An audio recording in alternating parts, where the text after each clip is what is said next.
Tonight, nuptials turn to napalm as we watch WWE SummerSlam 1991. Going way back for this one. What are we on here? 32 years ago, this show took place. I figured we'd get a head start on doing some SummerSlams this year. I was really struggling to think of what watch along to do this Sunday, and I was thinking of June pay-per-views, King of the Rings and Bad Bloods, and none of them were really jumping out at me as ones that would be fun. And we have a lot of SummerSlams still on our list. And I figured we'd get started early. Next week, we're going to do Money in the Bank 2011.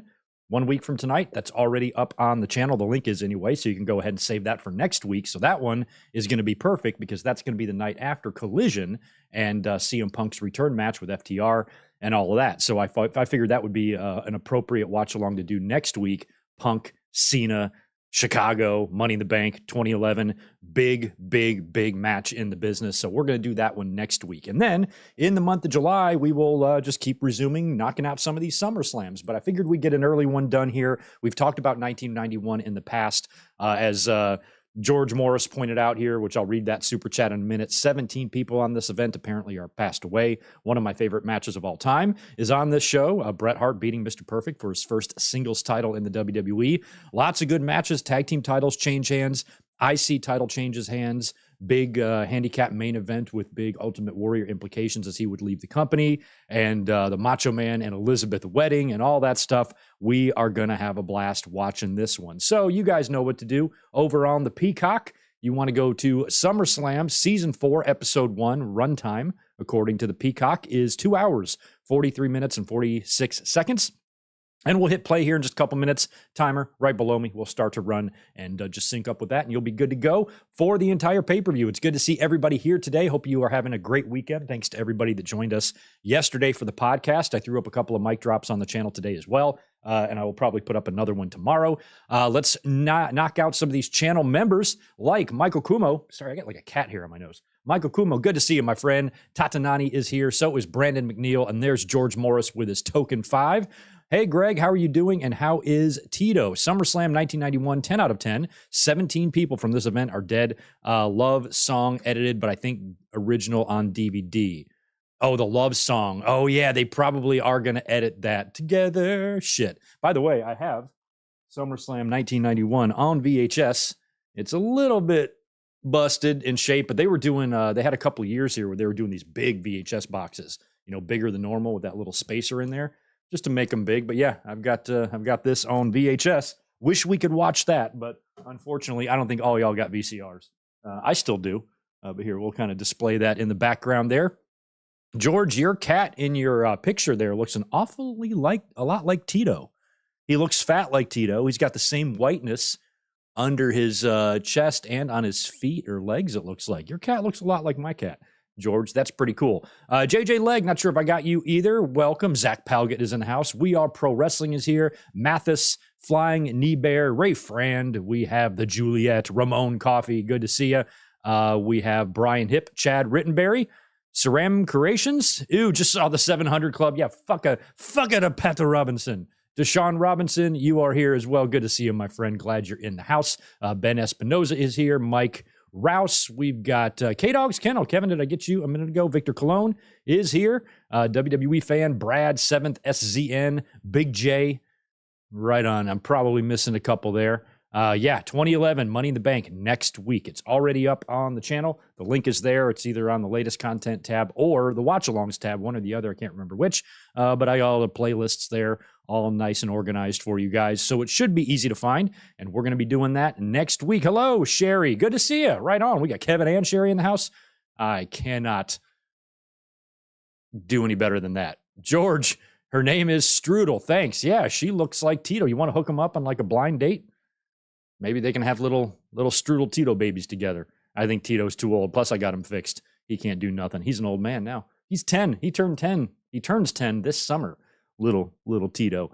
He's getting old too, man. I swear. Well, anyway, hopefully during this time you've gone over to Peacock, pulled up SummerSlam Season 4, Episode 1. Like I said, 2 hours and 43 minutes and 46 seconds runtime. I don't have any sports pulled up, no Stanley Cup, and no NBA Finals tonight, right? I think the NBA Finals pick back up tomorrow. Denver can go ahead and close things out. That will be running head-to-head with Raw, and I still haven't decided if I'm doing a Raw review yet. Show doesn't look good enough to do a review. but I just don't know. I'm not sure what is on tap tomorrow. So I might be up here tomorrow live for Raw. I might not. I'm also just toying with the idea. This is why it's important to stay subscribed to me and keep an eye on the channel, because for you channel members, I think I might come up here Tuesday afternoon, maybe like an hour before NXT, and do a short members only watch along for just members, but I'm trying to work out those details. So unfortunately, I don't have any specific information for you, but just stay tuned to me over on the social medias and right here on the TubeViews, and I will keep you guys informed of what's going on. Same with the community tab and all of that. So let's start SummerSlam 91. We got a lot of matches to watch here. This was a very memorable time for me. I would have been 14 years old when this show aired, so I have very, very fond and vivid memories of this and this time period and what I was doing. I was starting high school. I actually started high school a month after this in 1991, started ninth grade right after this. So this was, this was a weird one. Weird time in my life too, being that age and going into high school as a ninth grader, so young, 14 years old, little piece of shit. Anyway, it was fun. Let's rock on SummerSlam 1991. Get your fingers ready on the play buttons. I'm going to get mine ready on the play button and the timer, get myself positioned and cued, and we should be ready to rock. All right, this finger is ready. It is so weird to do this sometimes. There we go. That's ready, and this is ready. Okay, I am ready to rock if you guys are. Here we go. 3, 2, 1, play. Nailed it. Nailed it like a complete bossa nova. Oh, I miss these old intros. Vince. Yeah, we know Vince. The match made in heaven.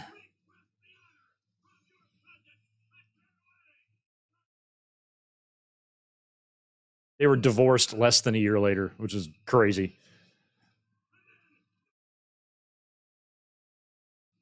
The napalm. God, Vince's voice drives me crazy. And Sheiky baby. The triangle of terror.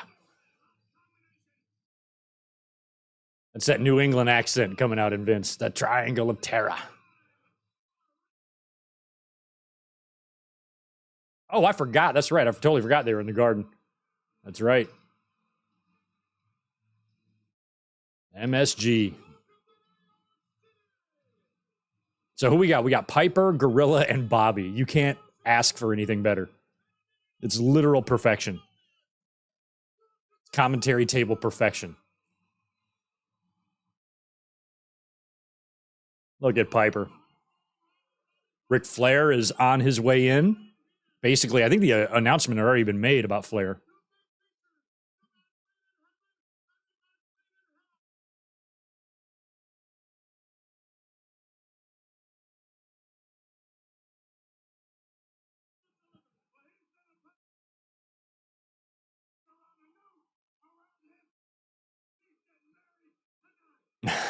Savage is going to tie a rude noose around his neck because he's getting married tonight.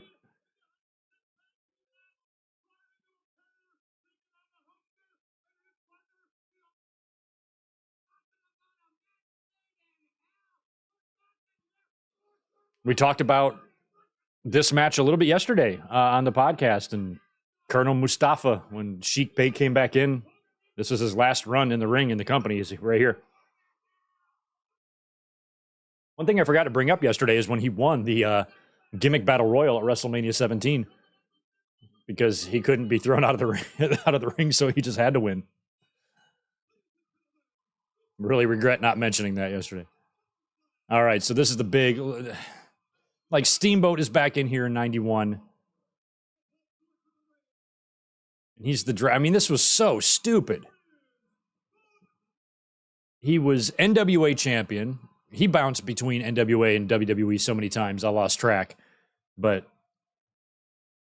what I hated about this is, like, when he came back as this dragon gimmick, never once did they ever call him Ricky Steamboat. Never once did they mention him being a former Intercontinental Champion. Never once did they mention any of his history in the company. They just called him the Dragon. They put him in that ridiculous shit, breathing fire. Like, he could have just came back as Ricky the Dragon Steamboat. I don't know why he needed all that nonsense. And it was just like Colonel Mustafa. I remember thinking, I'm like, are they trying to tell me that this is a different person? Because if they are, they must really think people are fucking stupid.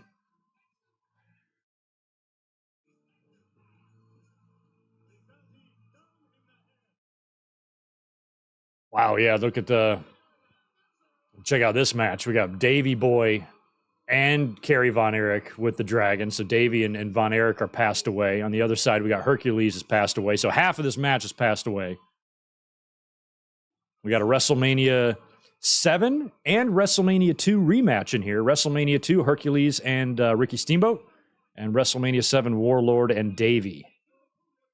There might be another one in there somewhere. Ooh, Slick. Actually, Slick is the man. Above the AEW belt. That's Slick right there. He used to be back where the WCW sign is, but I moved him. Slick is over here now. You can't see him. Warlord, I just met him a couple months ago at WrestleMania. Some 90s wrestlers right there. Herc, Roma, Warlord, Davey. Holy shit. And I'm pretty sure this is Freddie Sparta is the referee.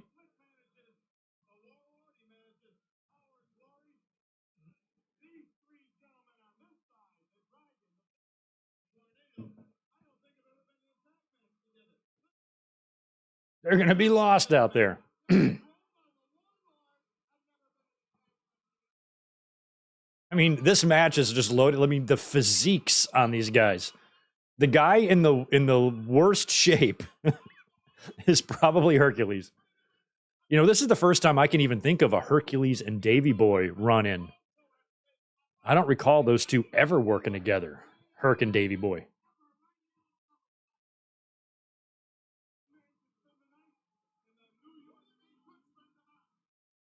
Oh, yeah, the jailhouse match. I forgot about the jailhouse match. As much as I hated Paul Roma, he had a magnificent dropkick.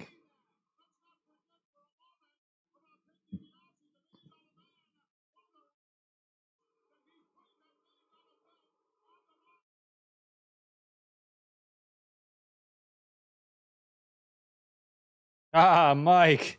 Or sorry, Kevin. Thank you so much for that, dude. Kevin had something very nice made that I'll show off when it arrives. What's up, Script Keeper? What's up, Brad? What's up, Serge? What's up, Ryan? Anybody else chiming in late?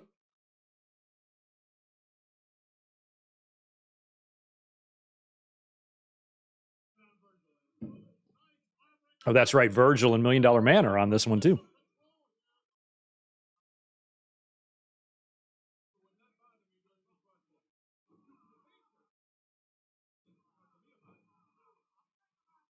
Yeah, I remember when Stone Cold got really big and got really over when I would ever go back and watch tape of this era of the Warlord. I'm like, wow, he looks like a super jacked Austin.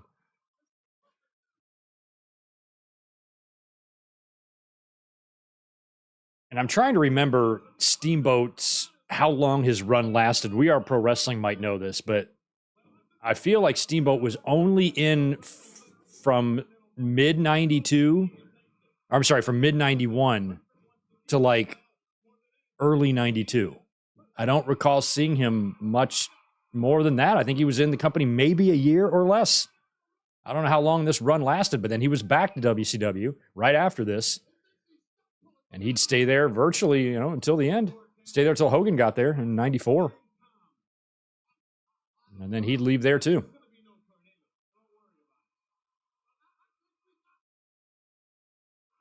It's a shame we can never get a Randy Savage and Ricky Steamboat match in WCW.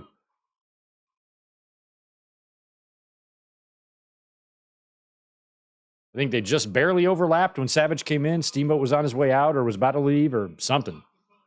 Don't recall the story.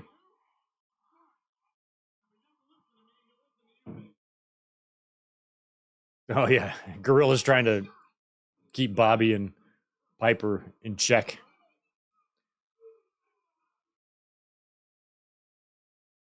Yeah, 88 and 93 would be good ones. I also thought about 89, We Are Pro Wrestling. I was thinking about that one last night because that one's got the Zeus match, and it also has Warrior and Rude for the titles.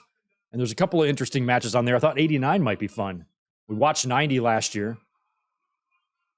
But at some point, we should do the first one. Anybody know the runtime on the 1988 show? If it's less than 3 hours, we could do that for members only. Wow. Yeah, Bulldog and Warlord were feuding a lot here.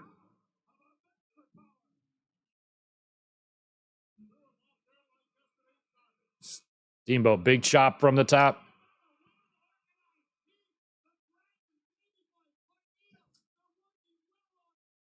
They're working well-oiled. Yeah, well, they are. Everybody in this match is well-oiled. They probably all share the same damn bottle in the back. Oh! Much stronger resumes on the other team on the babyface side here. I mean, you've got Intercontinental titles across the board with Steamboat, Davey, and Kerry, although Davey hadn't won his yet. You got a big pile of crap on the other side. None of those men on the other side ever held any WWE championships. Roma, Warlord, Herc, no belts for any of them.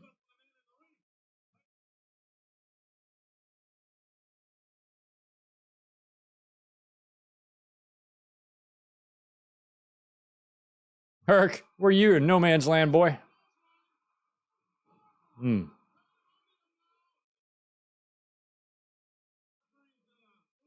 2 hours, 30 minutes. Okay, we can maybe do that one for members. You were at the first SummerSlam? Damn, it was in this building too. It was MSG, right?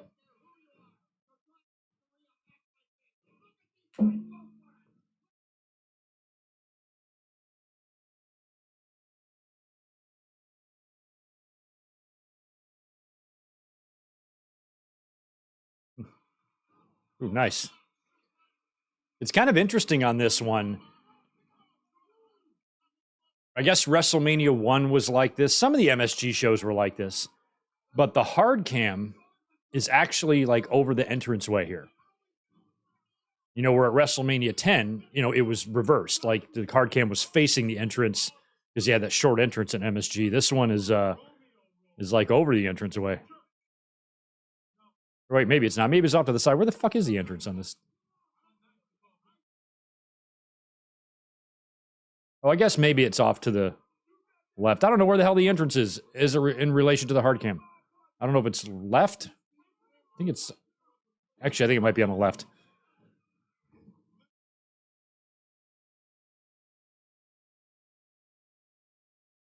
Ramon, Warlord did not win the tag team titles with the Barbarian in WWE, no.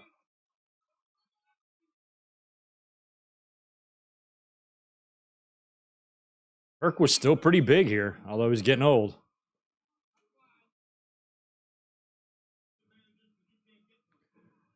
Yeah, Ramon, I don't think we're going to watch 95 or 96. Possibly 93, although that one's not one of my favorites either. Honestly, I didn't like 97 very much. So some of those just, I don't know if we'll get to or not, because they suck. We watched 94. I don't think we've watched... Oh, yeah, we watched 92. I think we got to that one last year. So, we've watched a lot of the good ones. Watched 98. We've watched 2000.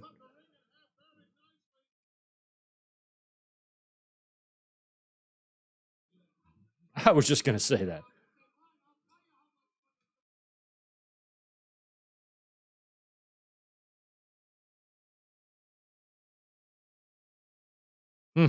I mean, this is a very good opener to start with. I mean, you got a lot of well-known baby faces in this match, and I know they win.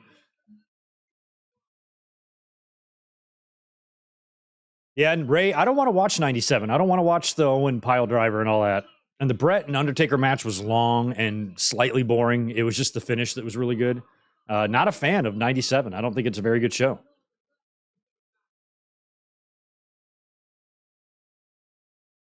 Remember they did that giveaway, that $1 million giveaway thing, and one of the guys that got picked for that looks like a young version of me. He's got a completely bald head and a goatee like Stone Cold, but he's way younger looking.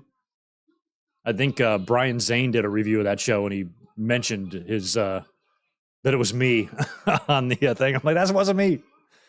I had long hair back then, luscious locks.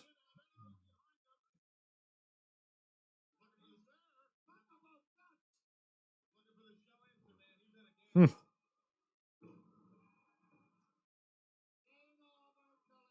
It ain't over till it's over, boobsy.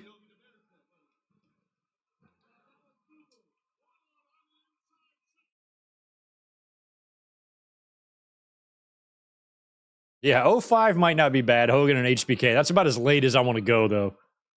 Like when we watch Money in the Bank 2011 next week, that's the latest and most modern show I'll watch is like something from 2011. Anything after 2005, I am not too interested in, to be honest. It all kind of blends in after that to me. One down. Go Von Erich. 1 year earlier, it was Von Erich beaten Perfect for the title. This year, it'll be somebody else. Warlord just went for a sunset flip. Tag to Davey. Warlord got caught. Oh, he caught Davey. Oh, wow. He kicked out of that? That was actually pretty good. Warlord had Davey up in the high cross, and Kerry hit him with the discus.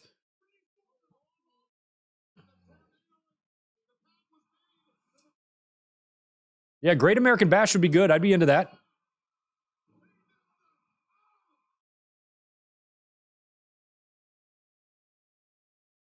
Nope. I have no idea what the finish is here. There's a high cross to Roma. Oh, that's going to be it. Davey's going to cut it off the ring. Forget about it. Look at the ovation for these baby faces. Ricky Steamboat had lost his Chicago Bulls entrance music that he was using in his first run.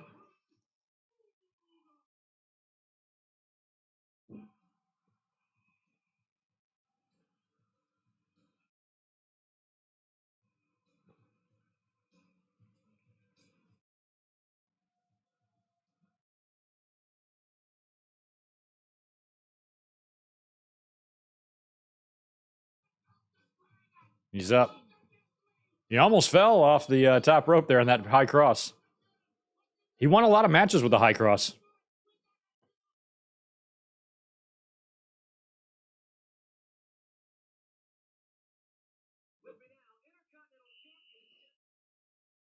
Get it right, Mooney. Perfect's hair was like short too. This whole thing, he just looked out of sorts in this whole match.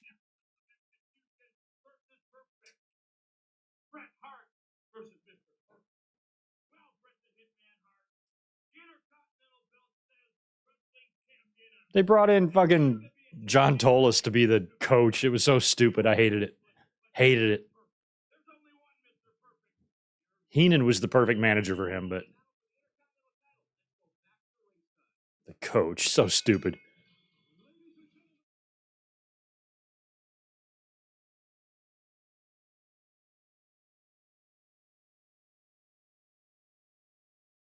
Mm-hmm. Brett, look at that pink jacket. This is it. Match number 2, bitches.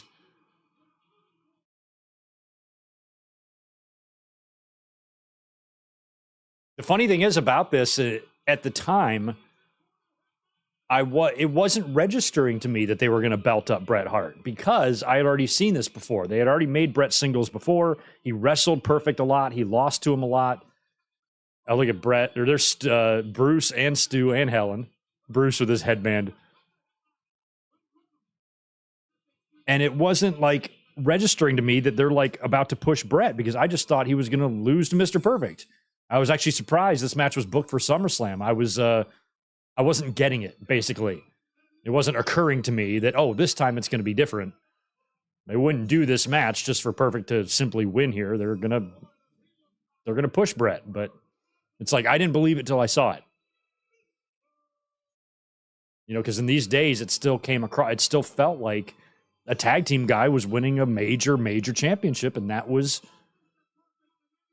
hard to get used to for me.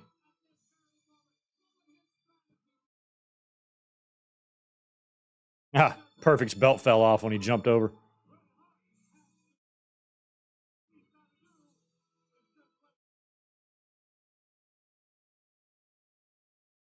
Perfect gets a lot of credit for this. I mean, he had a pretty hurt back here, and he wouldn't even be back in the ring for a while after this.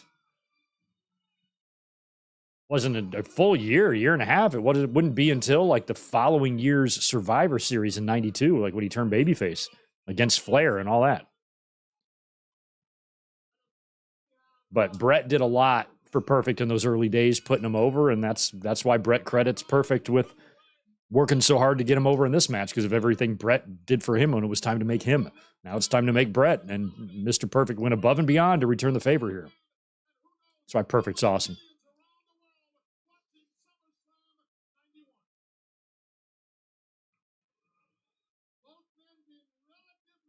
I used to watch the shit out of this match. Trying to see if I can remember any commentary lines here and try to recite them.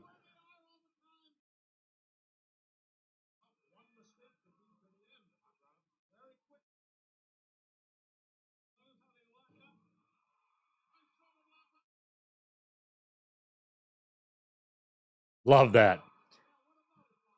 Now, these guys, they had the routine. They would do this stuff a lot in their earlier matches in like 89 and stuff. And then the match at King of the Ring, the match in WCW. If you watch those matches, they have a lot of these same spots, including that one we just saw.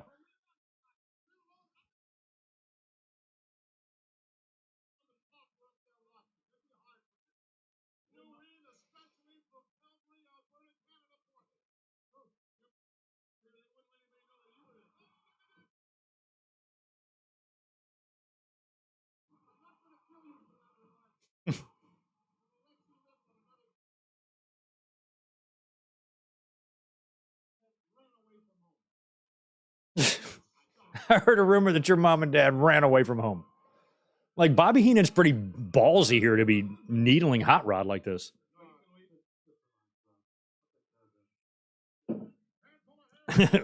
Roddy literally asked Gorilla, like, how long do I sit here before I have to beat the fuck out of this guy?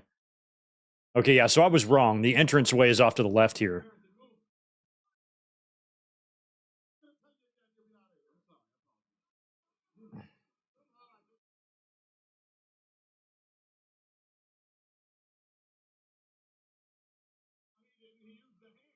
Crazy J, yeah, they wrestled in WCW. I forgot when, but they did. It was like a sold out or something. It was one of those shows. Probably 98, I would say. That's when that match happened. Brett worked perfect, or Brett worked Flair at sold out, but he did work perfect. I just don't recall where. It happened somewhere. Might have even been a U.S. title match. I'm not sure. Look at that. Look at Perfect sell that shoulder smash. Headlock, takeover.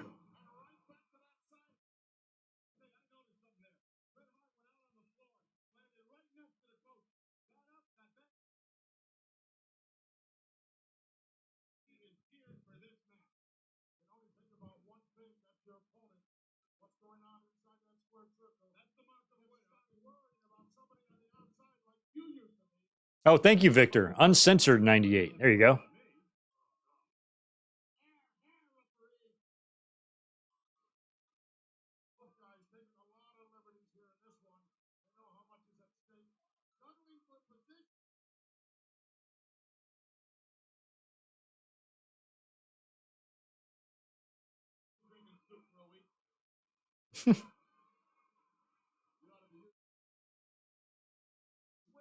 Oh.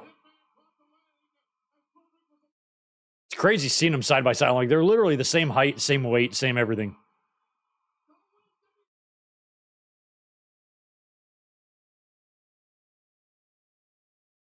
Oof.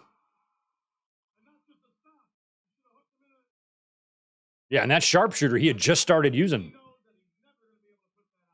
Kick off here. Another.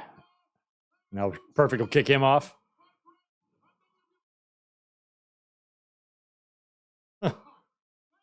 Perfect's going to go over the top here.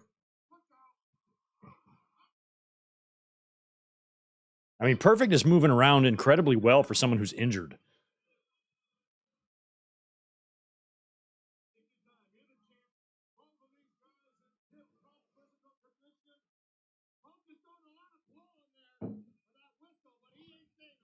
He's doing a lot of blowing there with that whistle.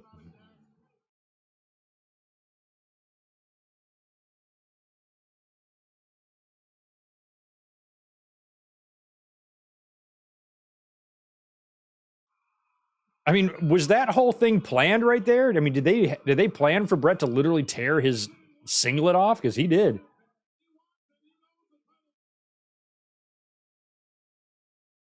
Perfect's got that fucking Dolph Ziggler hair going on.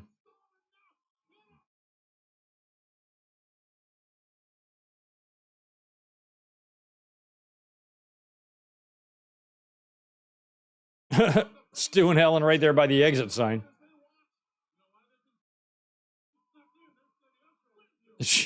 Stu and Helen snuck in. Stu and Helen, those sneaky bastards, those sneaky hearts. Helen like distracts the security guard and then Stu sneaks in.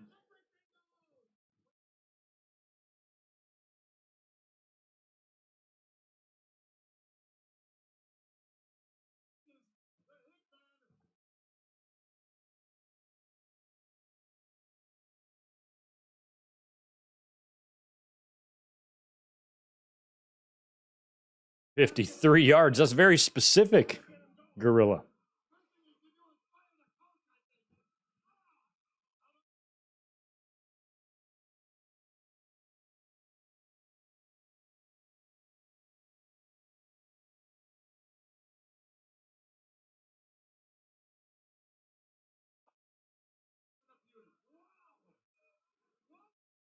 Steps on his back.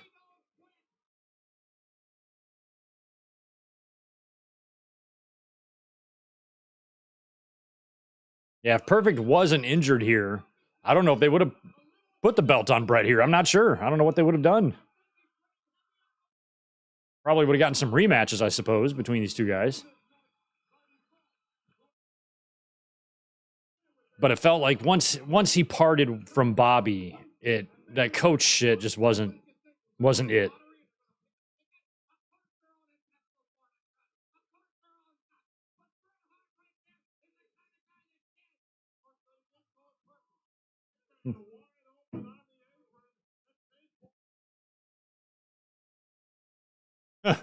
He landed on that guy. Look at that guy.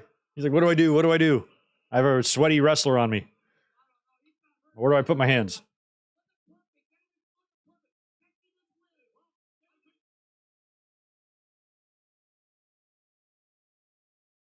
Oh, it's an international photographer. Okay.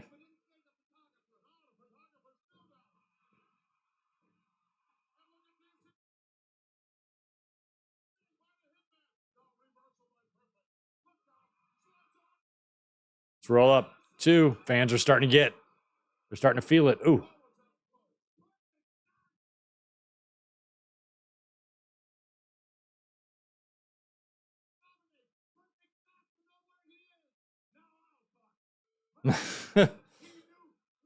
His hair just cracks me up. Like, why did he do that? Why did he cut it short like that? Did he not know that it was going to be all wild when he got in the ring?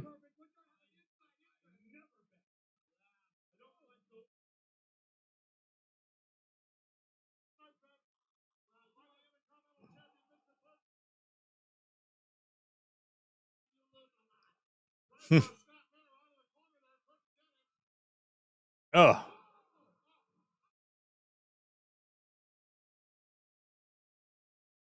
The actual ring in the building. The actual ring in the building.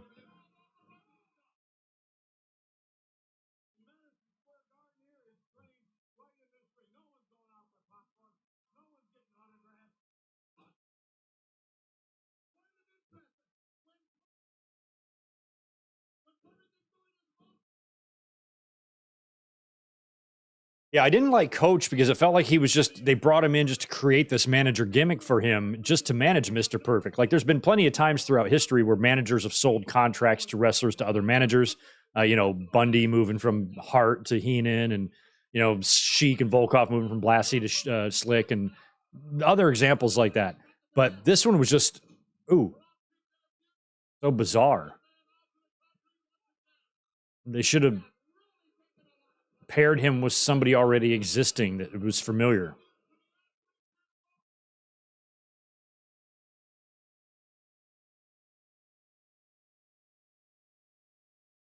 They sold those LOD shoulder pads. It's hilarious.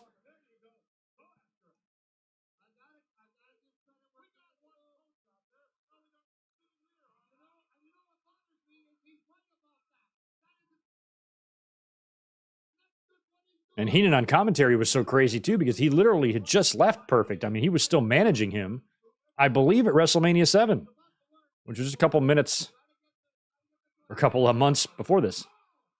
Oh, they're both up top. Either one of them are in suplex position. I think Brett just falls off here.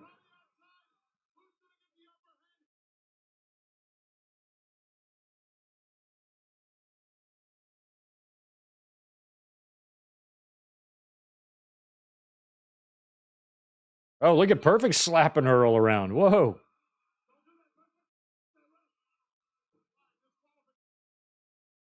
Hey, the nail him. I remember that line. Okay, the nail him. Disqualification will save his title. Okay, the nail him.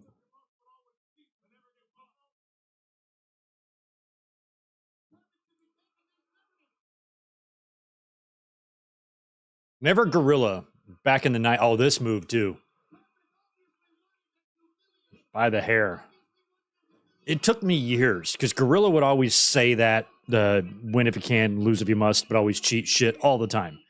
But it took me years to understand what the fuck he was saying because the way he was wording it, you know, unless you have your closed caption turned on, I didn't know what the words he was saying. I'm like, what is he saying? I was like, I thought he said win if you can't lose. Like, what does win if you can't lose mean? I had no idea what the hell the saying even was until years later, like when he said it slower. And then I'm like, oh, I still don't get it, but whatever. But man, he just repeated that to no end. But I remember as a kid, like as a teenager, I'm like, what the fuck is he saying? Never heard that saying before.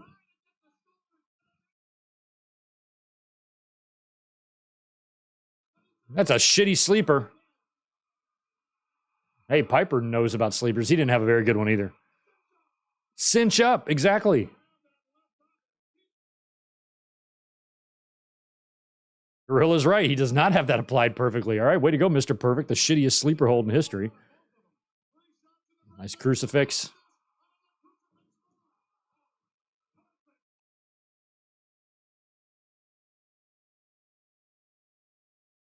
Yeah, there you go. Put Perfect back with the genius. Genius might have been gone too. Was the coach with anybody else? They didn't put coach with like the Beverly Brothers, did they? Is that a Mandela effect memory that I'm thinking of there? I thought coach might have had one other person, but maybe not. Yeah, Brett with that front buckle bump that he always took.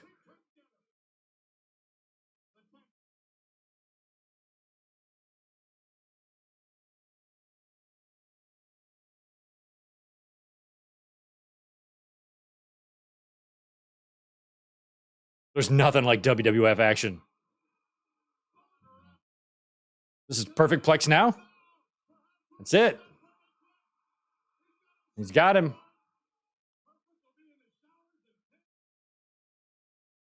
Hit it.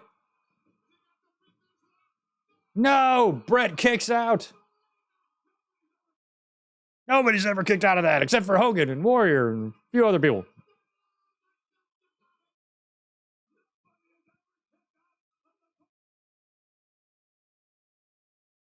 Yeah, Brian, I think you're right. This was probably it for Coach, too, because Perfect would be gone.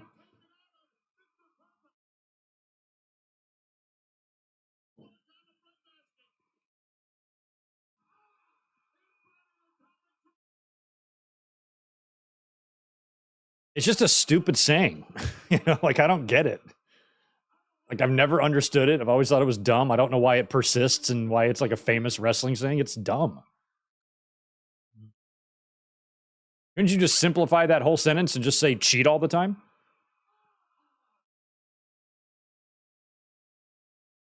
Oh, Vienna Boys Choir. They love that line too. Perfect didn't quite nail his crotch on that one. Watch this suplex right here. It's one of my favorites of all time from Bret Hart. Watch this. Watch this. Beautifully. Floats right over. Ooh, that's fucking sexy. Bret had just a amazing basic vertical suplex. Just the way he kind of floated and did that little jump at the end. It was so smooth. Bret's going into his sequence here.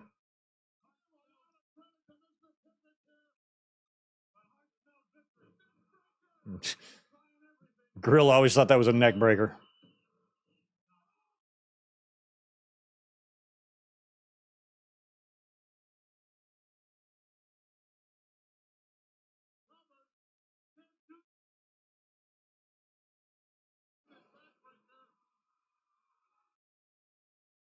That second rope elbow. God, he hits that so perfectly. I mean, that is just incredible precision. I mean, Bret, you're all freaking out here. When have you ever won a match with your second rope elbow? Just chill out. Perfect to try to roll him up.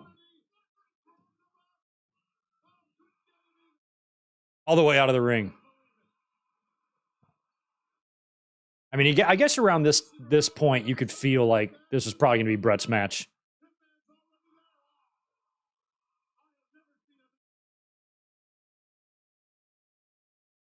Oh, it's you in your jogging pants.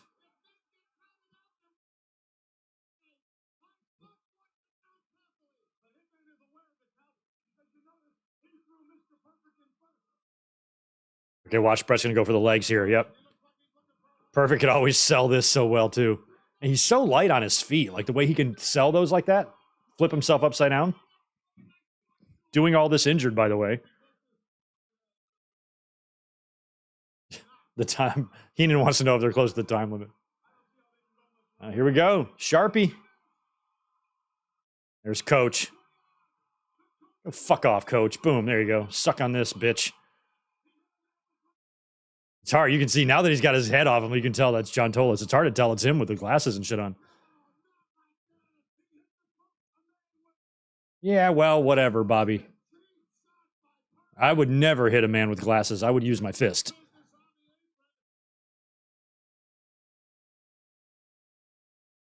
Ugh. Watch that kick there, Mr. P. Steph.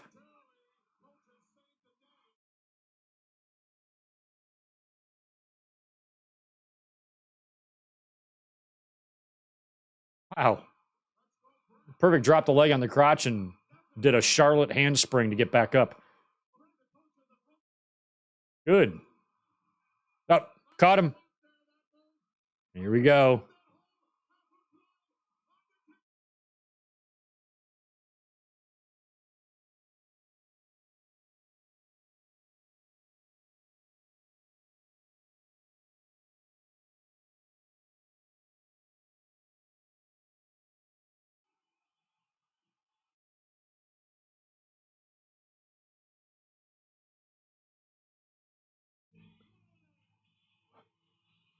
There he is. Look at that.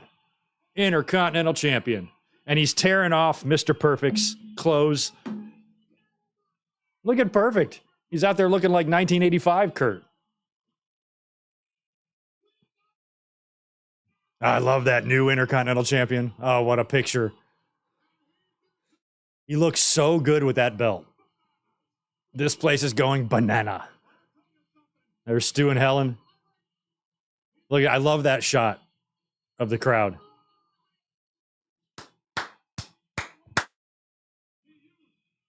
That was a beautiful move he used. They don't even know.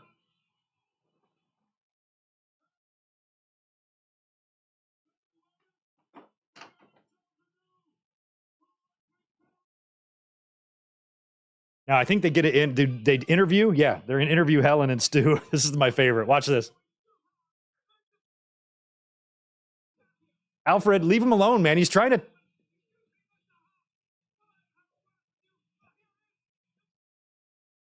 Oh, look at that. Stu and Helen. This is my favorite. Watch this.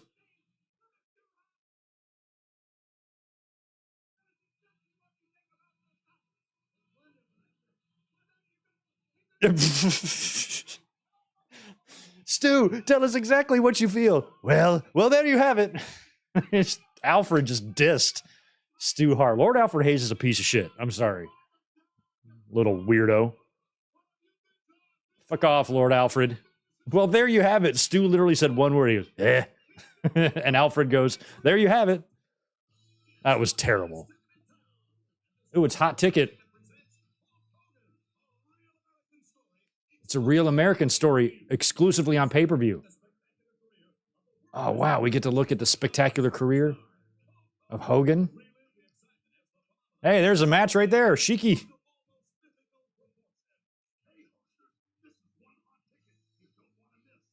No, it's okay. I can miss this one, Hulk. Do I have this real American story on tape or something? I might. Everything you've ever wanted to know about Hulk Hogan. I don't think it's everything. There's a few things I don't want to know about Hulk Hogan that you guys tell me anyway.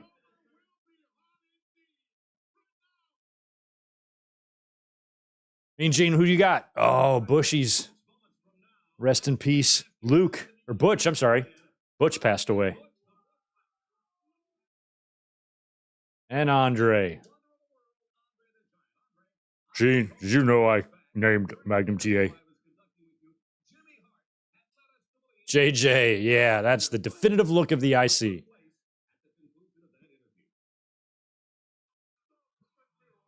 And look at this fucking Earthquake and Andre feud they were about to kick off here, but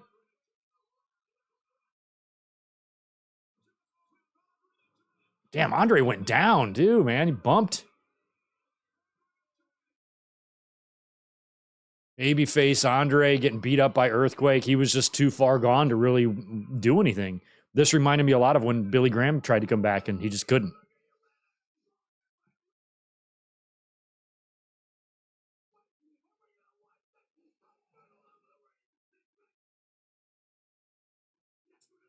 Yeah, Andre would live for about another year and a half. I think he died in like January of 93, I believe. Yeah. Andre's final appearance, ironically, would actually, I believe, be for WCW, which is still hard to swallow for me.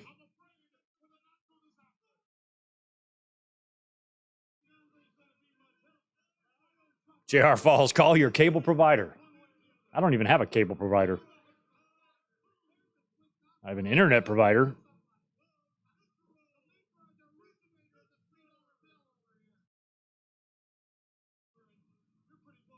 Jimmy Hart and his, look at that SummerSlam gear. You know all that shit they looked for on that Treasures show? Some Jimmy Hart jackets. Look at Danny Davis as the referee. Him and Jimmy go way back. They used to be members of the same clan. The Marching Morons. They got Andre with him. I like how Butch has two hats and they're both eaten and chewed up.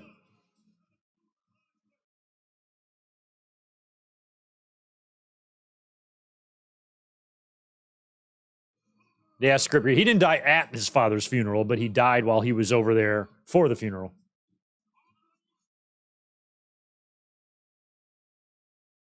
And his ashes were scattered in my old stomping grounds of North Carolina. As much time as I spent driving all over that state, I never drove by where Andre lived. Wish I would have. Maybe one day I still will. Mike, I used to pay $250 for cable phone and internet. Me too. I probably paid more than that. Well, back in these days, it was pre-internet. Before I had the internet, I was still paying about that much for cable because I would always have premium channels. And once a month, I would order one, sometimes two pay-per-views from WWE and WCW. It would be one minimum, and some months I'd order two. And I was not in the financial situation to be doing that back then. I don't know how I did it, but I always managed to afford it, even though I probably had no business spending that kind of money on pay-per-views. But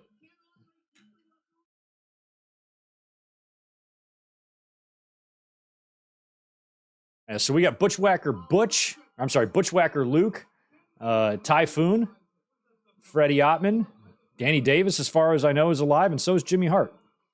So we've just got Luke and John Tenta passed away on this show, or in this match, and Andre. Andre is, like I said, he's 18 months away from passing away. He's still, all things considered, relatively energetic. What's really scary is Andre, I believe, is younger right here than I am right now. Can't believe I'm older than Andre. Yo, Bobby, easy, bro.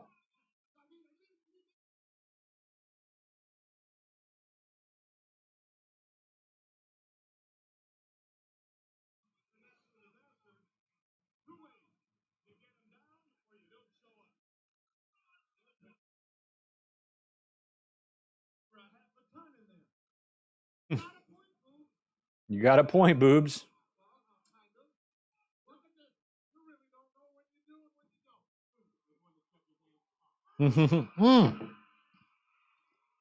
Yo. Did you just bite his ass?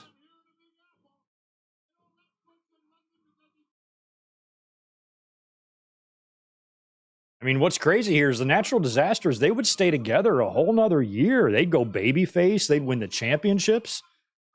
And they'd be a team, late into 92? Something like that? Battering Ram.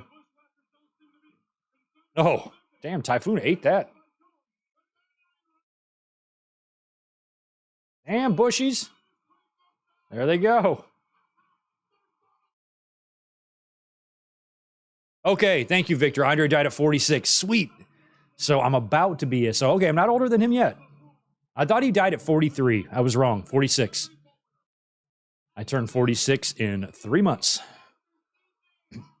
What are y'all going to buy me for my birthday? I like Porsches. Porsches are good. Let me see what else. Houses also work. Like maybe 2-3 Bitcoin, things like that. Whatever you guys can afford, send it on over when I turn 46. Halfway to 92. Got to give me something. I'm fucking almost dead over here.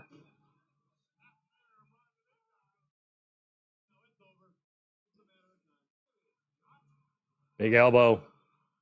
Missed. Wakey, he had a good elbow. He had a really good elbow. His elbow has the same strength as like a Yoko leg drop. They both just did him really well. See, look. Boom. Like Bundy didn't have an elbow that good. Neither did Gang. Anybody else big. Like Earthquake just had an exceptional big fat guy elbow. Nobody did it better.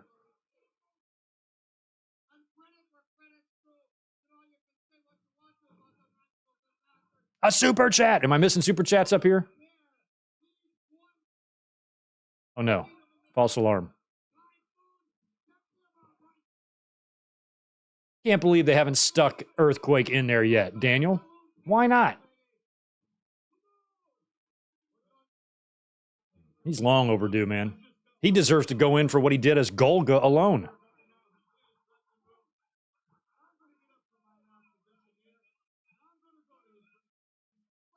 Okay, so they have already announced Flair's coming in because Heenan's flapping his gums about it.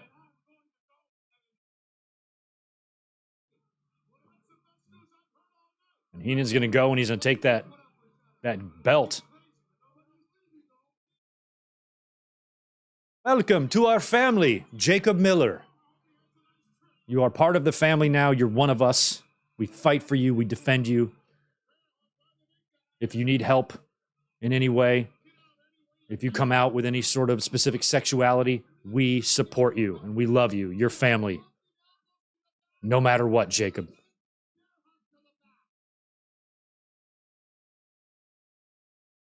Whatever your aspirations in life, we wish you the best.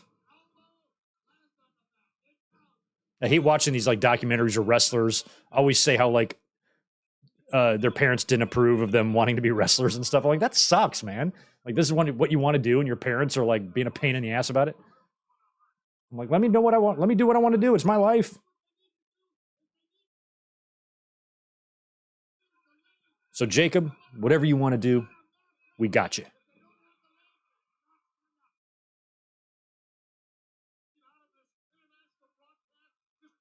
Yeah, Earthquake Power Slam also. Because Earthquake didn't have like Bam Bam level like agility, but what he did well and deliberate. You know, he honestly, he wrestled a lot, maybe like a Kevin Nash or something, just, very specific, high impact type of stuff, but he just did it really good.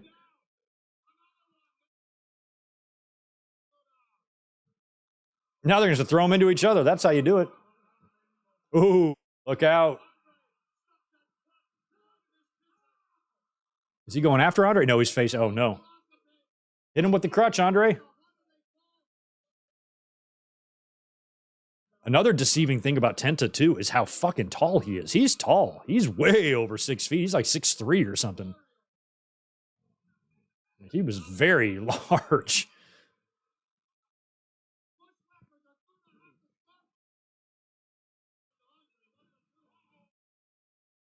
Here we go. Earthquake coming to. I can't tell who's laying there. I think it's Butch. Or no, it's Luke. I get them confused. I've been getting them confused all match. That's it. 1, 2, 3. Jimmy running around. I never saw many incidents involving Jimmy Hart and Andre. I don't recall seeing them on opposite sides of the ring very often.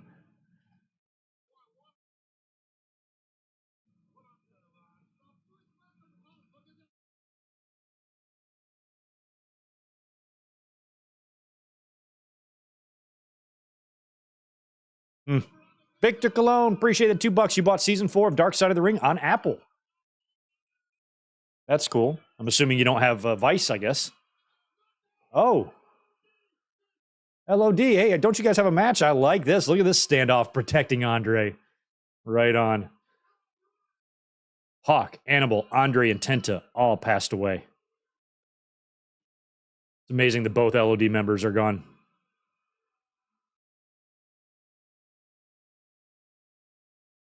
Setting up your next title program here. Andre's whacking him. Shout out to Pat Patterson hanging out in the aisleway there. There's Vladimir in the front row. Still waiting on that documentary.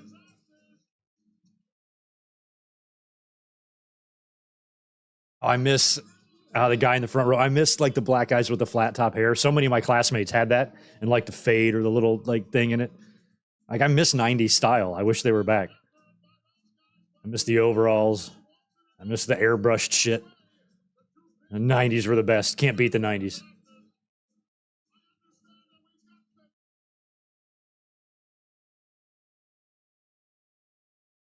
Okay, Bobby's at Hulk's door.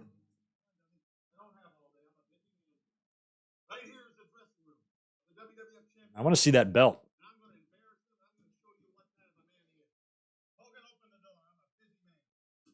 I'm a busy man.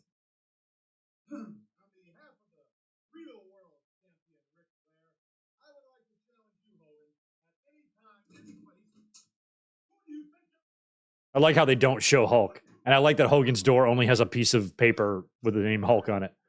And he's way down the hallway. He's like in the worst spot. They gave Hogan a shitty dressing room.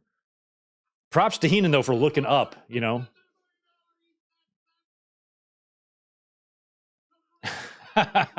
Well, Heenan is married, but that's funny. Heard you rocking that style. Nice. I noticed it was making a comeback like in the NBA a little bit. Look at the Macho Man with this thing. I love it. I always think of like the best basketball player, D. Brown. Remember he won the slam dunk contest with the thing or whatever. I always think of like his hair, like Kid and Play or something. Like I miss that. Got everything ready. I got my gold hat. Yeah, tonight she said in the wedding dress, in the wedding suite, that I could put it somewhere else. No, that's dirty. That's dirty.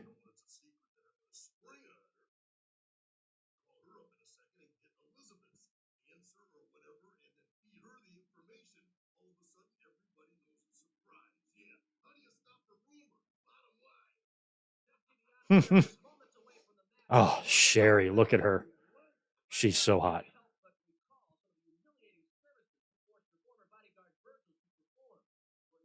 Cleaning the toe cheese. Do people like I have never had fungus in my toes. So why would Ted DiBiase, somebody as rich as him, have a foot full of fungus that somebody would have to clean out for you? The fuck are you doing? You don't take baths or showers every day like the rest of us?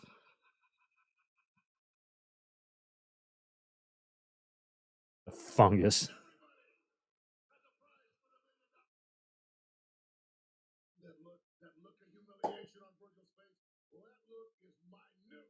Did you notice there were no lights on in that room? Yeah, there wasn't. There was nobody in that room.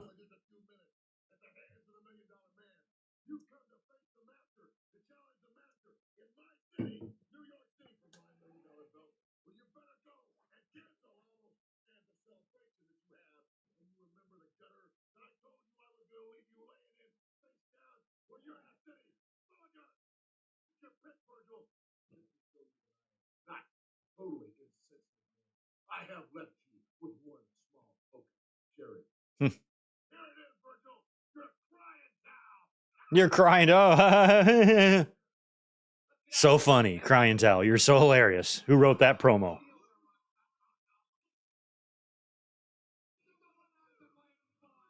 Virgil. I mean, Virgil, like, as a kid, scared the shit out of me. He looked like he could kill you. And then when he became a wrestler, he was very strong early as a babyface, but then he kind of transitioned into a jobber. And it was the same thing when he was the bodyguard of $1 Million Man. At first, he was a scary, feared bodyguard.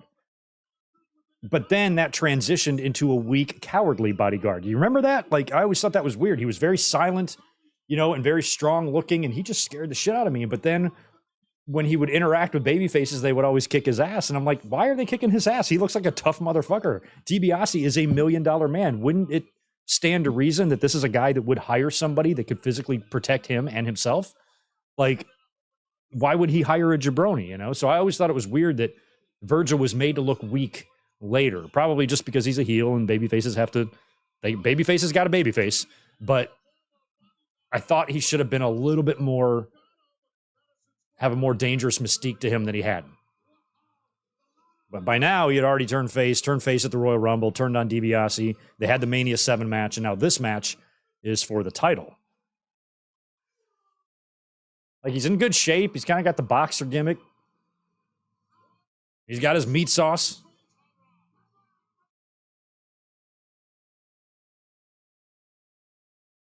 He does look a little bit like Sugar Ray Leonard, but not much. I didn't understand, like, the boxing thing.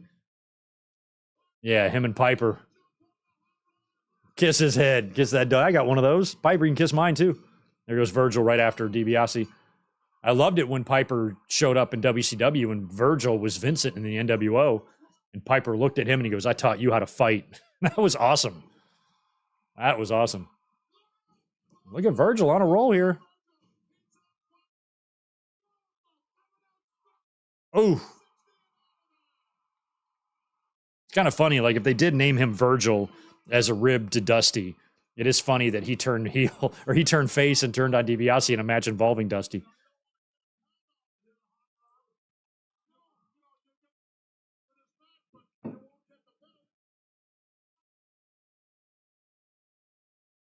Yeah, Virgil was a jobber in WCW and WWE, but they started him out good. He actually wins the title here, I'm sure, or I think.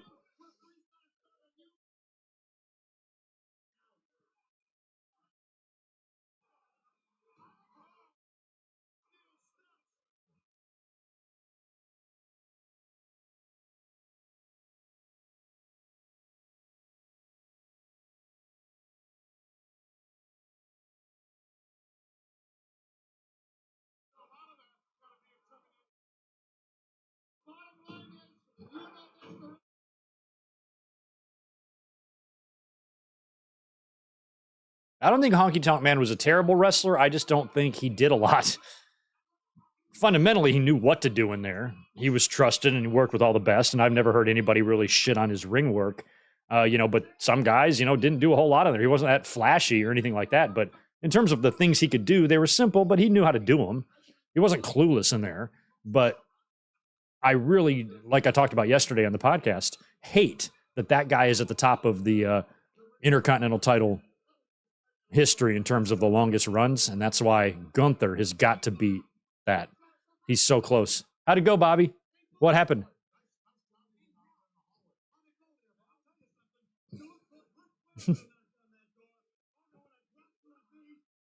Oh, big bump by Virgil.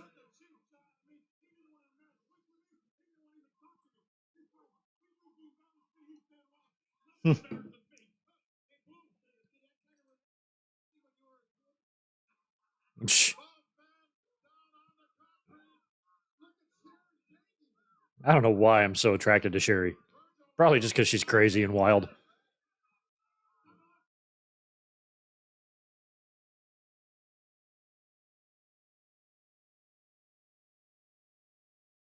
She could lose her meal ticket. It's all right. She'll jump to Shawn in less than a year.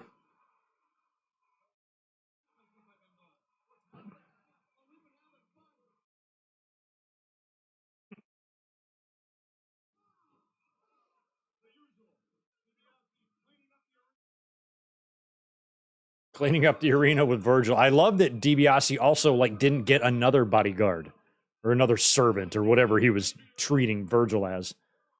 This is $1 million man. He's got all this money. He's got Sherry with him, but he doesn't make Sherry clean his toe cheese out. He should have Sherry and he should have a bodyguard.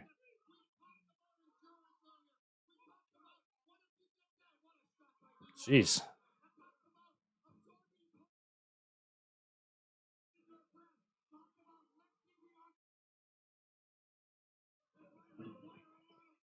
Seventh SZN is surprised WWE didn't give The Miz a long title run. I'm relieved that WWE didn't give Miz a long title run. Because that would have sucked. Kid in the hot pink hat. Everything was hot pink, man.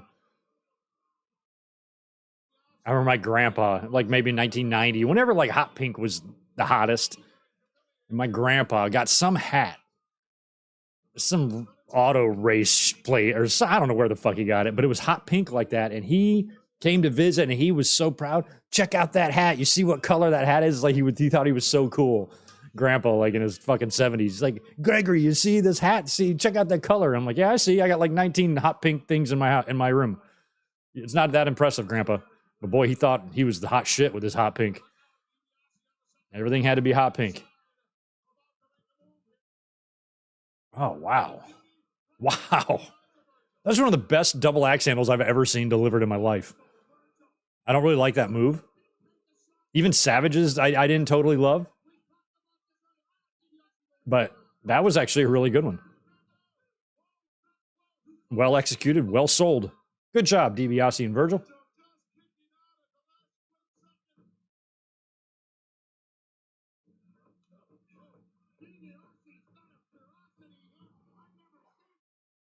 Miz is 0-20 in his last 20 matches. That is not enough losses for me. Can we make it 0-40? Can we make it 0-40? Can we just change it? Let's change it. Let's say it's 0-40 now.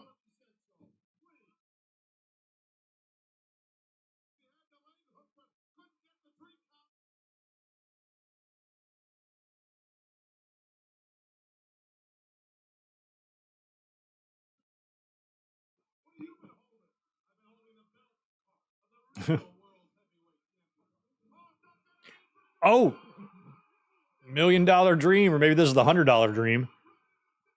This is the Olive Garden dream here. I like those concession guys. What are they selling? Want one?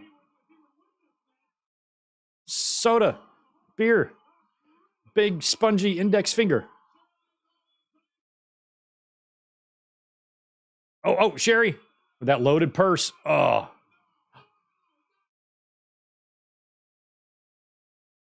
Do we get a restart?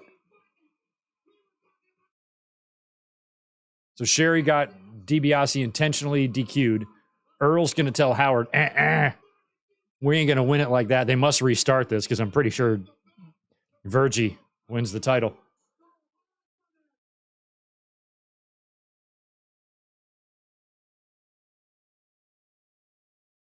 Has every right. Whoever.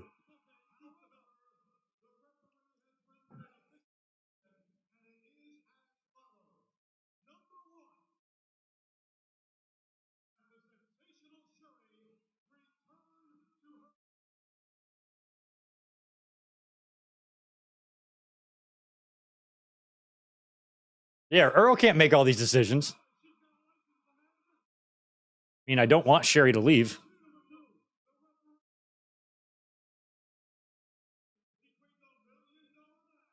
Must continue. Will continue. I remember as like a teenager, like really like, as Sherry would be so wild that she'd like kind of be falling out of her clothes a little bit.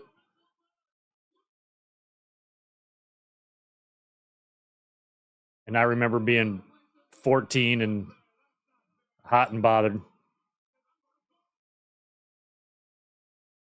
Can't be throwing Sherry out. No one will ever accuse that woman of not doing her job. She was 1,000,000% every time she was out there, and that never changed.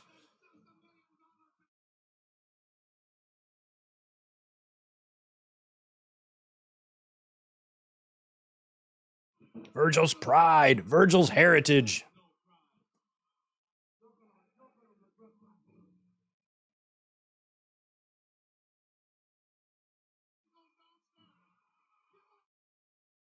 Beautiful.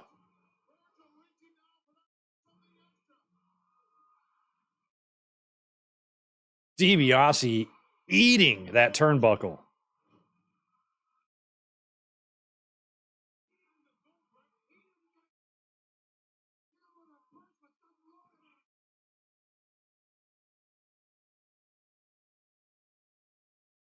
God, Bobby.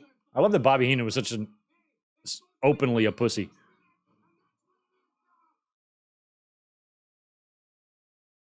Not too many guys are openly pussy. I mean, maybe Ben Shapiro.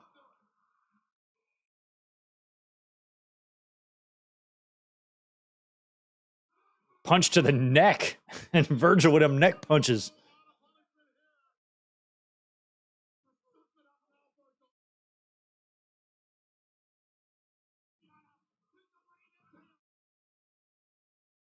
Earl's down. Earl's down.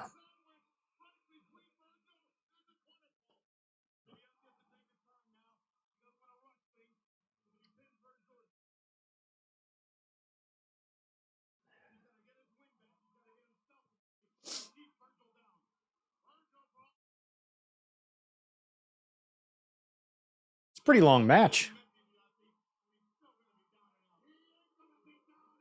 Hey, Mr. Hughes would have been a good idea for a bodyguard because he did a bodyguard role a few times. Ming could have done him. Who else was in that role in the 90s? Big heater.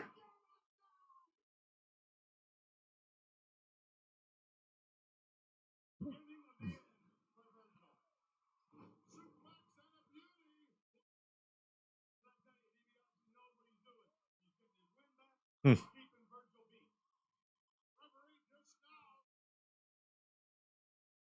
Come to his senses. Couple of verticals.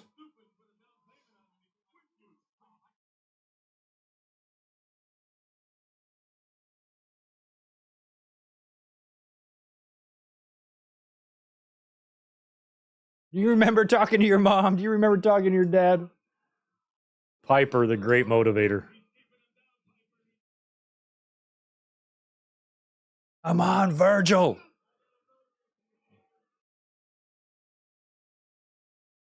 Piper's so out of his mind. Losing his shit over there.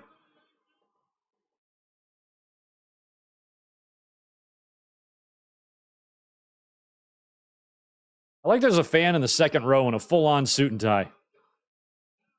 Oh, there we go. He's got him. Oh, look at there. Shouldn't have cheated, DiBiase. This is what we humanoids call karma. He's a kick Earl. Look at Piper is losing his shit.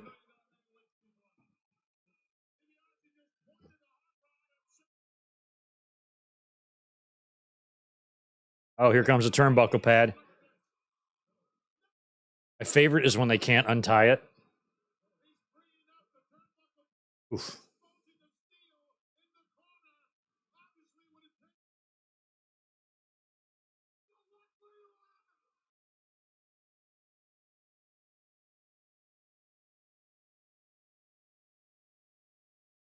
Damn it, Virgil. Oh, he's gonna block this.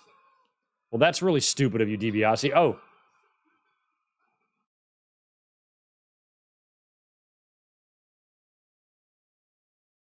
Like, DiBiase literally explained to Virgil for 5 minutes what he was going to do to him. And then Virgil's like, I'll just reverse it.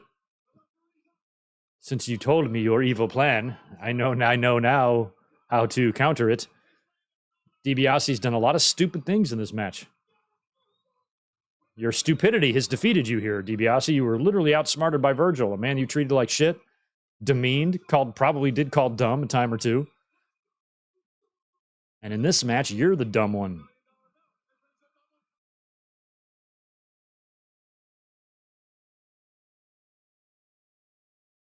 Piper's called Bobby Boobsy a few times on this show. 1, 2, 3, and he got him with the turnbuckle spot.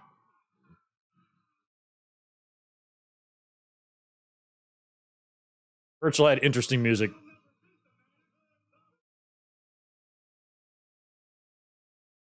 Look at him.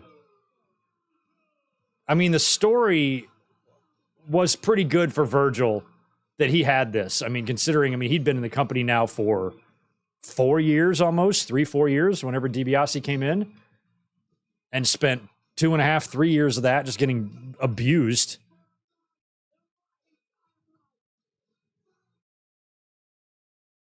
And this was his moment that Virgil finally, technically we had 3 title changes on this show. Yeah, I think he's, to this day, he's the only guy to beat DiBiase for that title, right? Jake didn't do it.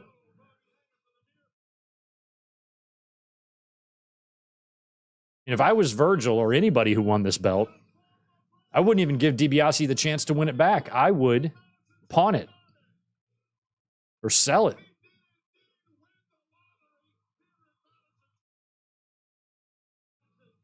There's going to be taxes. That's not going to be taxed, I don't think. I don't know how that works with the taxes. If you win that as a prize and then you sell it, you have to pay taxes on that. You probably do. I don't know. I don't know how that works. I don't know. I don't know if it's considered a capital gain. I don't know what it's considered. No idea. Here we go. Mountie, how hard is it just to pass that back and forth? I can do that. See? It's not that good.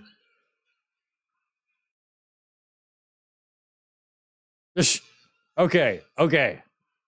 They are using the same sound effect on the cattle prod that they used for The Undertaker at the Royal Rumble in 94 when he levitated.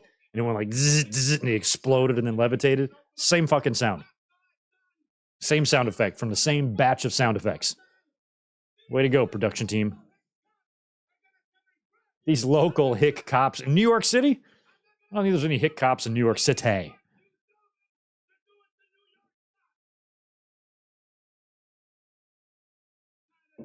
The Mound, he kind of adjusted. What, stick him on a horse and ride his ass to fucking jail? Aren't Canadians nice?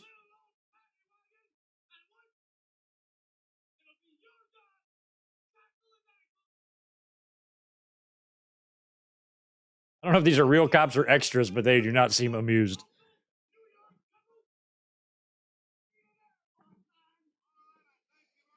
What a stupid fucking gimmick this was. The Mountie. One of the dumber ones.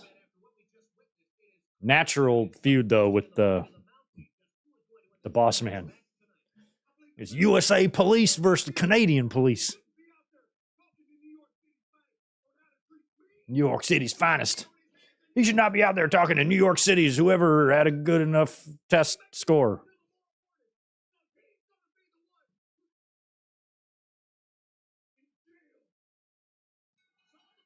Jailhouse match.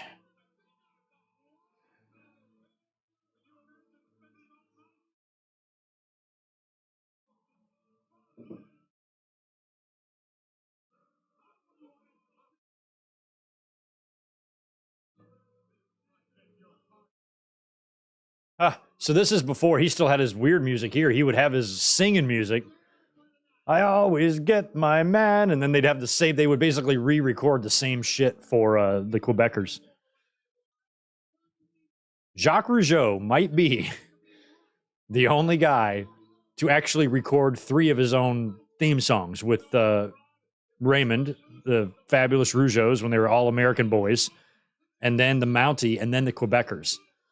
I mean, shit, even Sean only did it once. I mean, how many guys have recorded 3 of their own theme songs? Jacques has got to be the record holder for that, right? We're All Pro Wrestling. Am I forgetting about anybody?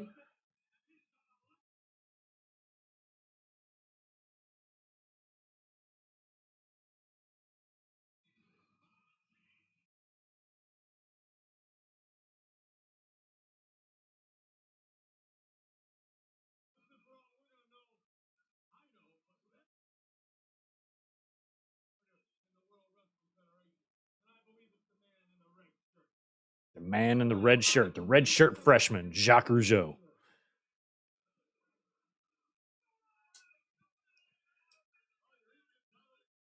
Yeah, well, they gave the Mountie the IC title for the same reason they gave the Iron Sheik the WWE title, to transition from Brett to Piper. And then they would do the rematch, or they would do the match with Brett and Piper at WrestleMania. But I think that was a way to get that match done. But hell, he only held the belt for 2 or 3 days, something like that. It was super short.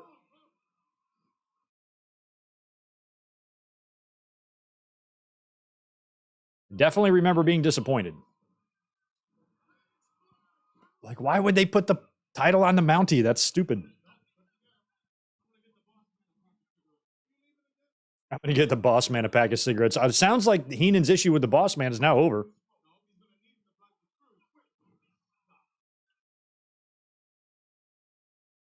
Referee Joey Morella.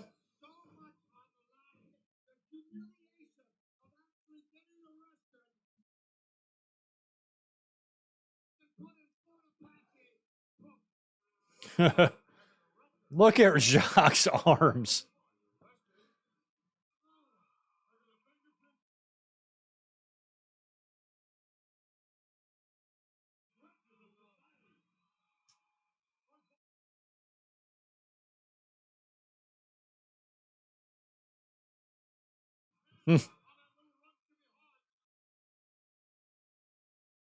Yeah, Jimmy's been busy.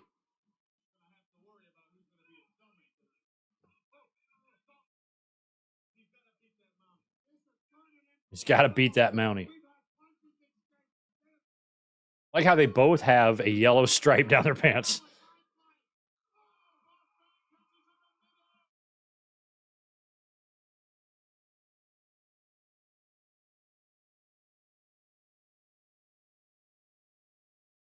Ooh, like a spine buster. Nice spiny, stand up, spiny.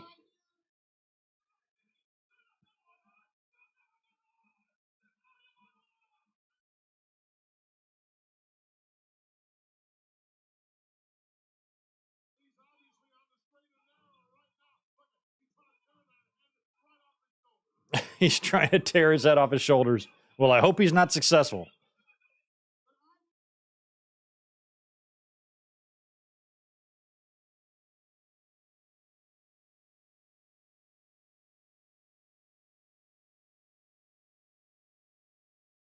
Alvin, Mountie had 3 songs. Well, Mountie had 2 songs. The instrumental one and the one song sung by him, but Jacques himself had 3. They would basically redo the Mountie song for the Quebecers and just change the words slightly. But then they had All American Boys when they were with Jimmy, and they were waving little flags around. And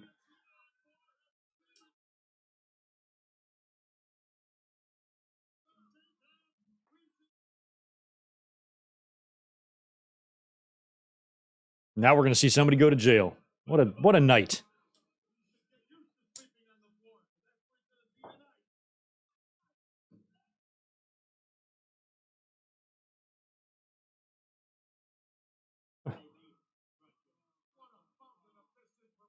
Fountain of misinformation. What a line.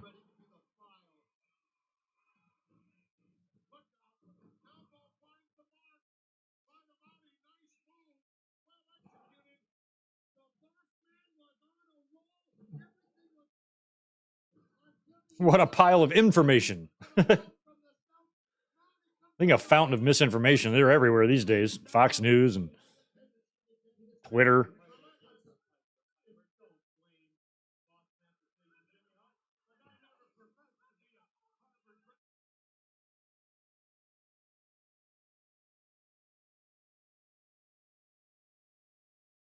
Love that they're allowed to have the nightstick like laying in the ring right there. Here's a weapon, guys.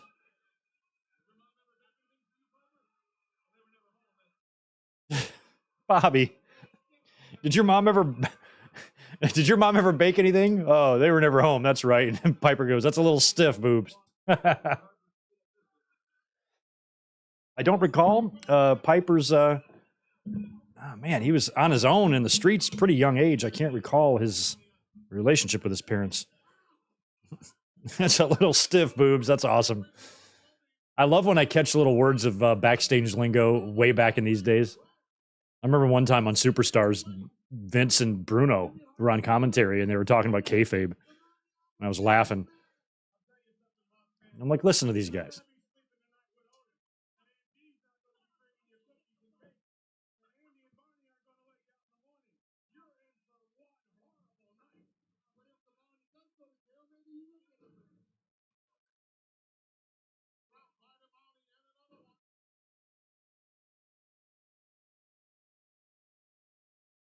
One. No. Yeah, he didn't even hook the leg. Jockey. Your brother would have hooked the leg. Your brother would have already won this match by now. Because Raymond's better than you. And more handsome, too.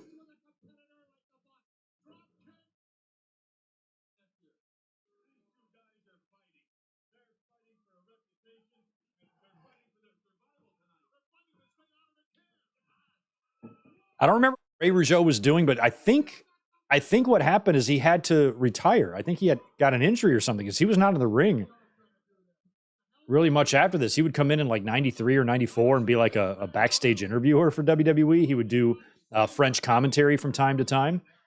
And Ray would always turn up, but he did not get in the ring after the Rougeau brothers tag team, at least in WWE. And I'm pretty sure it was injury related, if I remember right, but not totally sure. Feel like it had to have been then. Had to have been that, though.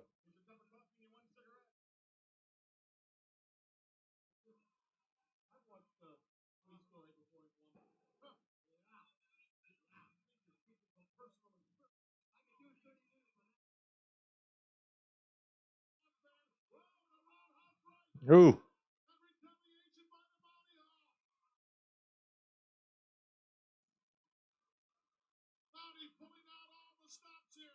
Oh, wow.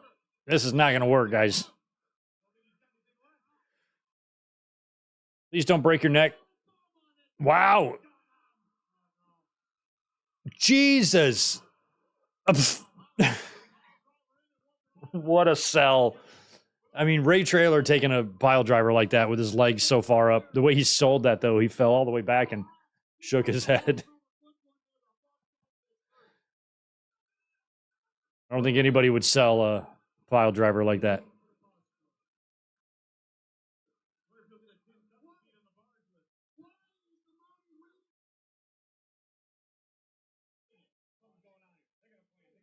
They got a plan.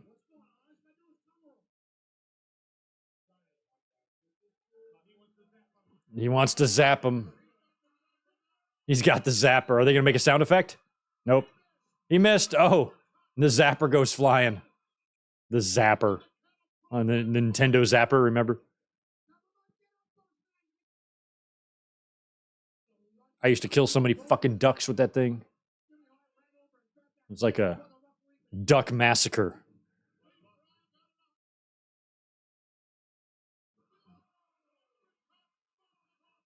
was on that game where you would hunt ducks. I forget what it's called, but you would see ducks and you would hunt them. I forgot what it was called, but that's the game I played.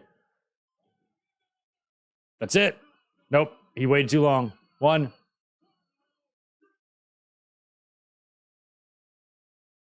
There is a spot in a jail cell on the line here. You got to hook that leg.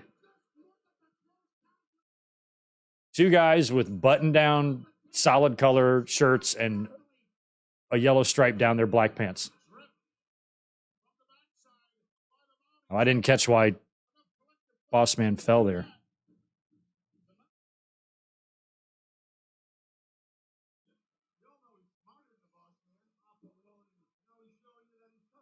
Ah, baloney. It is baloney.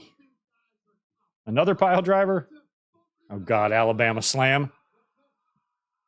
Oh, that move is gnarly. That's it. Wins with a... Should beat a Georgia slam. There you go. Adios, Colonel.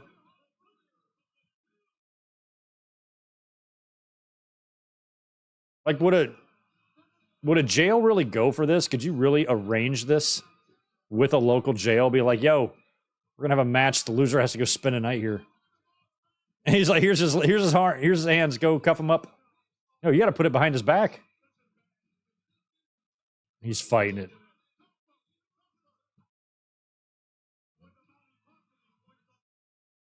I'm sure Mountie will be very cooperative. No, I don't want to. The jailhouse match. Boss Man's like, I'll show you where we go. Here's where we go. I'll personally drive him there. Might take a detour down a dirt road. Duck hunt. I know.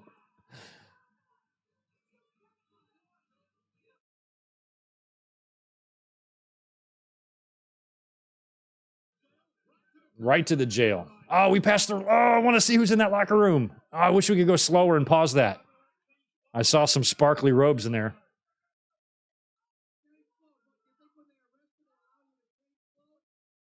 You think when they arrest you, they allow you to change clothes? If you're naked, they do. You're hurting me. The paddy wagon. I'm happy to say I've never been inside of a paddy wagon. Unless it was a wagon full of patty melts, I'd go in that. I'd ride in that. That'd be delicious. Jailhouse rock. And there he goes. Off to a New York City slammer, too. That's probably not pleasant.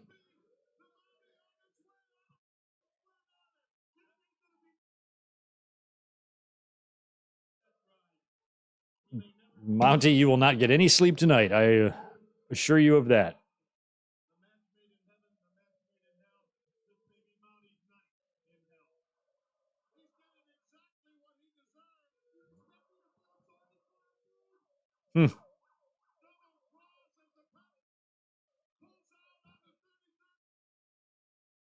Oh, I missed it. Steamboat was in Gorilla? Oh, shit. I didn't even see that. Damn. I want to rewind that and see that again. Oh, yeah, Chad. I did know you could shoot the dog. Yes, in the arcade version. I think I've known that fact about Duck Hunt. Oh, we got a very, very mad DiBiase and a very sexy Sherry.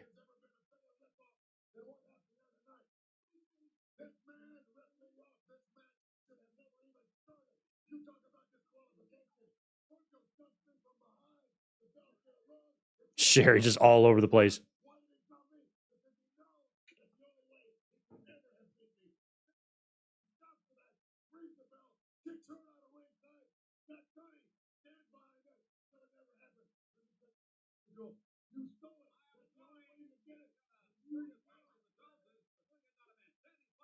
I love the little locker room setup. Look at Brett. Oh my God.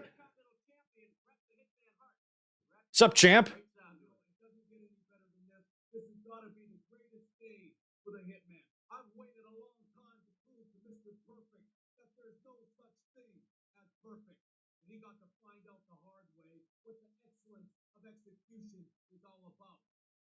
That's right. Oh, just weren't good enough. What's up, champ? We're getting all these. They do this every year at SummerSlam. They bust out. They fast track a lot of these interviews.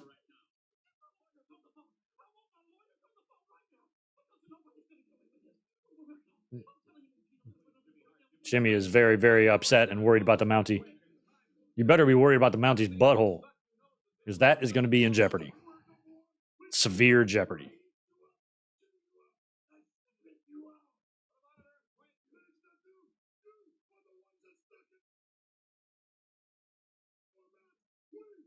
They should have made a cops episode on the Mountie arrest. That would have been great.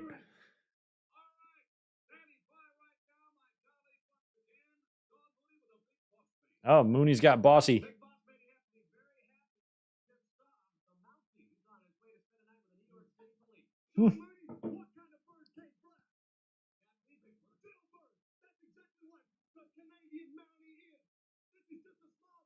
What kind of bird can't fly? A jailbird. What do you do with an elephant with 3 balls? You walk him and pitch to the rhino.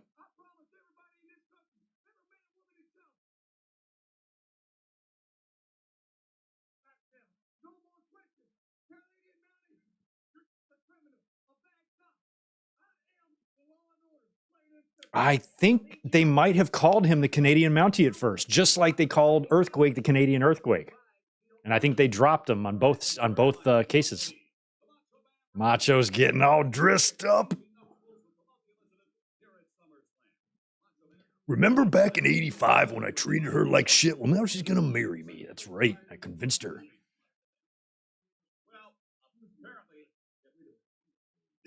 I'm on the phone, dig it. Are you blind, Mean Gene? You're going to walk right in on somebody's personal conversation and bother them, you fucking dick? God, Gene. Oh, yeah, let's go talk to Miss Elizabeth. Oh, no, we can't.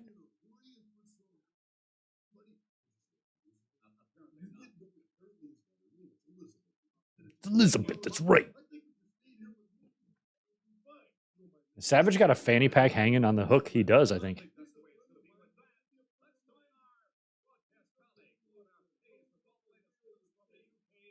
Tell him something real risque. 5-minute break. Yeah, they used to do intermissions back in the day. On the pay-per-views, they would run like a countdown screen with a little timer, 5 minutes, and they would count it down. But luckily, we get to skip that on the Peacock. I love the SummerSlam theme.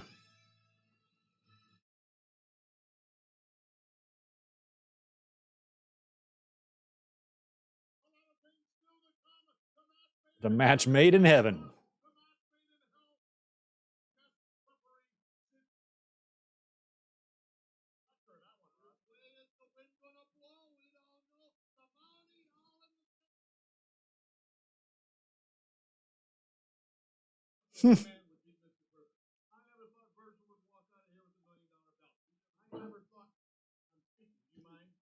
I'm speaking. Roddy's like, I'll beat the shit out of you.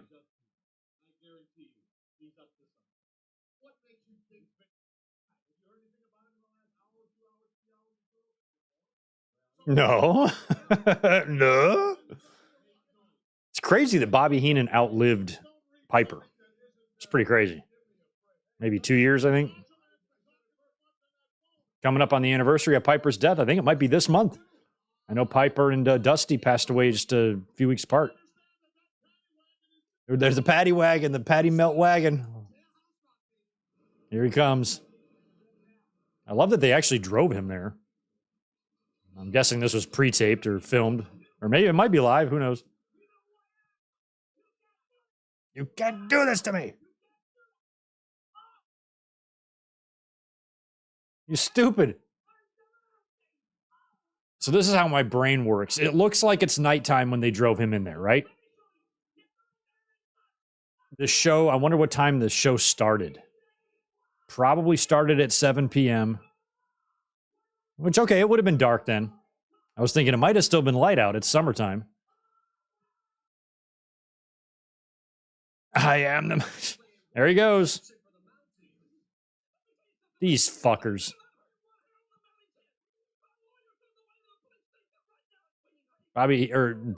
Jimmy, you need to settle. Have some beans and potatoes or whatever that gross shit he ate on Legends House was. Go have some beans. They coagulated to make these rules. Is that what they did? They coagulated? I'm not superstitious, but I'm a little stitious.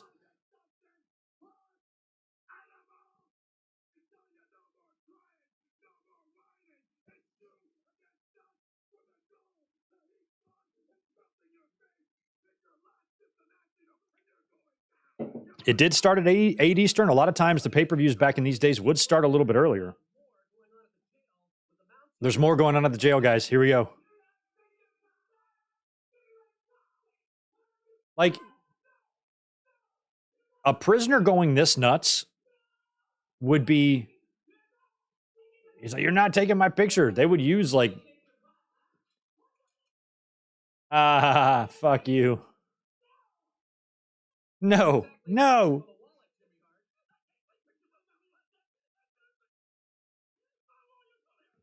It's an invasion of pride. Well, Jimmy Hart, your lawyers ain't gonna be able to do jack shit.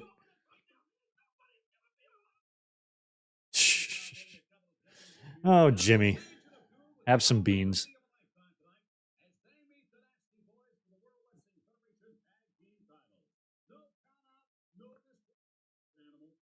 Big mistake on WWE's part, I think, in waiting this fucking long to put the belts on LOD. I mean, they were there a year before they did that. And they never, just like Hogan and Flair, we never really got it. Just like we never really got Demolition and LOD. I mean, we did, but by the time we got it, it was a shell of what it probably should have been. But like, if you get LOD in right after WrestleMania 6, which is pretty much when they came in, and put them head to head with fucking Demolition.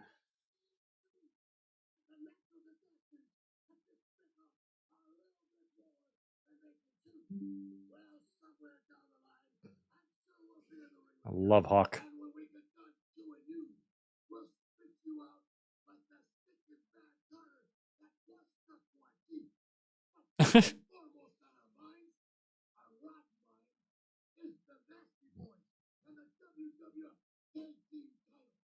Tag team titles. That's Minnesota talking right there. Tag team titles.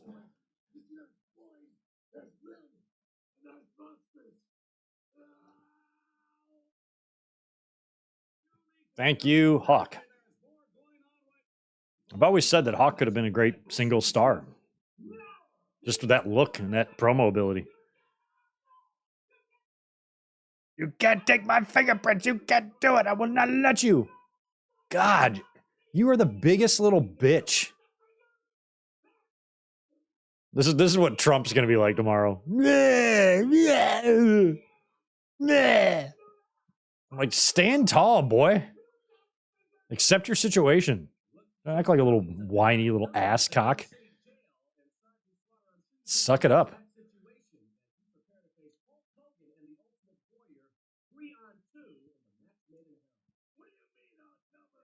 What do you mean outnumbered, puke face? Yeah, that Mooney is a puke face, isn't he?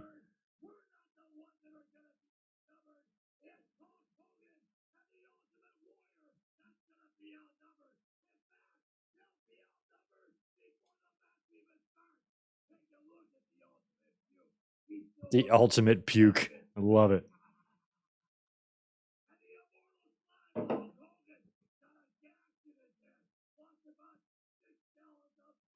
$6 gallons? Kaz likes it. Yeah, baby. Yeah, Baba. His glasses are fogging up.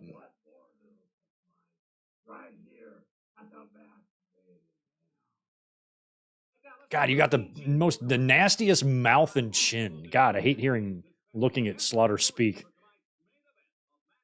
like a giant fucking mango talking to you.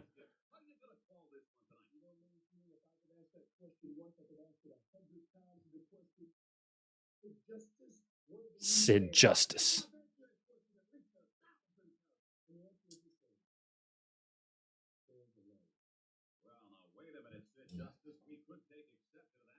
Man, it's too bad they didn't keep him as Sid Vicious.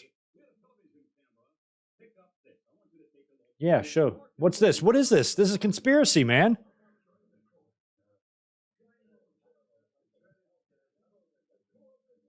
See, he's not taking it.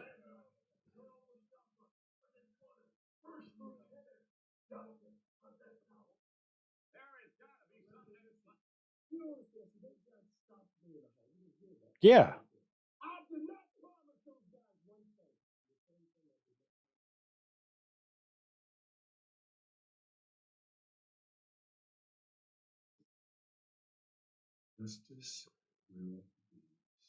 Mm-hmm. I mean, he was pretty damn impressive looking. I was shocked and kind of happy that WWE brought him in because I thought he was pretty badass in WCW. And like Sid and Flair and Luger all coming in just within a few months of each other. It was pretty nuts, man.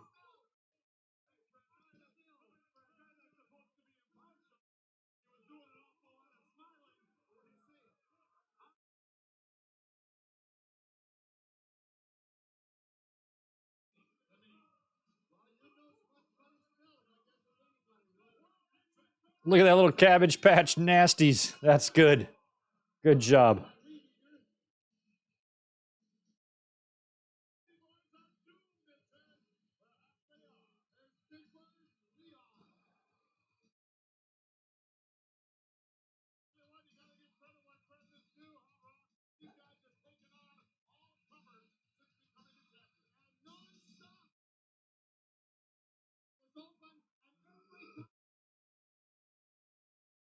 Legion of Doom. Ah, she worked hard on that sign.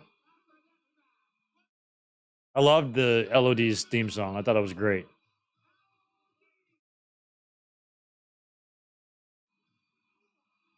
Like, if you take away the what a rush part of the beginning, couldn't you like envision Brock Lesnar coming down to the ring to this song? It's just loud, it's bassy, it's powerful. You know, it's like it's a Brock song, it's a Braun Strowman song. It's a song like that. I've always liked it. Thought it was badass. I think if you replaced Brock's song with the LOD's song, it would fit.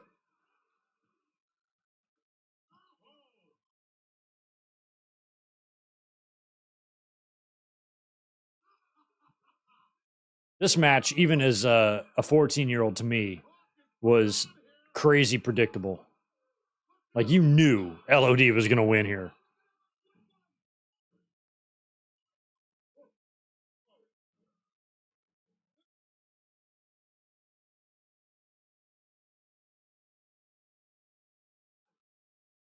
I still haven't heard one. Yeah, about to say, isn't there this stip in this match? It's just a full-on fight.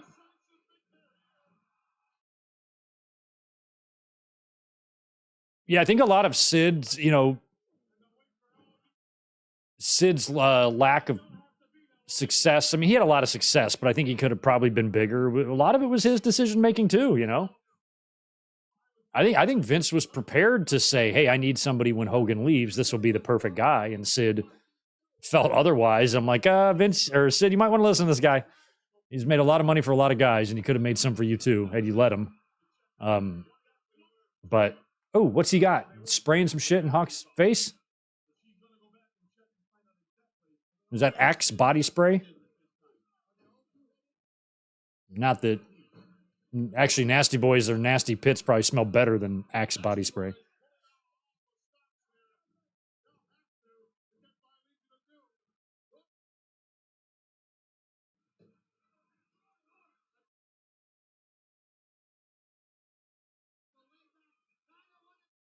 Oh, the beverage container. That's got to be cold. That's the ice bucket challenge. Remember that?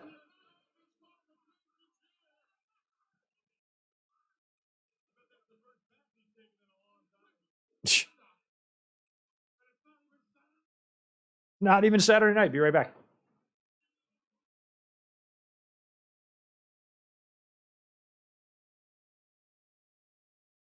Get a new beer.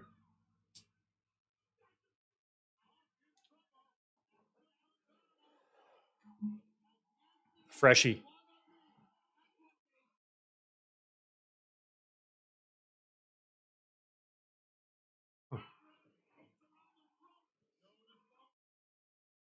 X wasn't out in 1991. I was watching, me and Elizabeth were watching a movie from like way back in like 86 or 85. And I saw somebody wearing a North Face jacket, and I didn't realize that brand had been around for so long. I only recall seeing North Face become a thing like 20 years ago when everybody, when I lived in North Carolina, started wearing that shit. Everybody.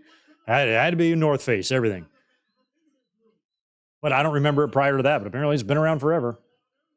I also had never had any idea that that scarf design was called Burberry, like that ugly brown shit that MJF wears. I never knew that that was like an expensive brand because I would never buy shit like that.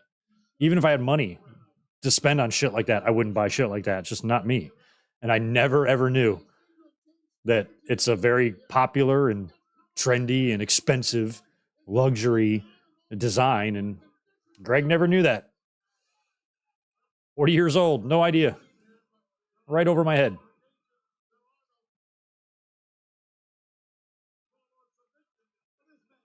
I think it was Elizabeth that smarted me up on Burberry.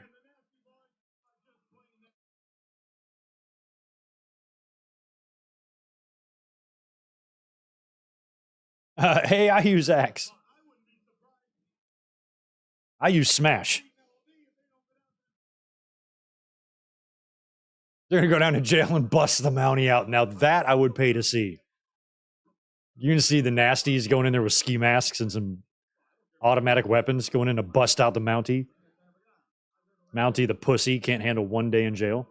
He's got to get broken out of jail. He'd rather risk, being killed or more jail time by breaking out and being on the run for the rest of his life. He'd rather do that than spend 24 hours or less in jail.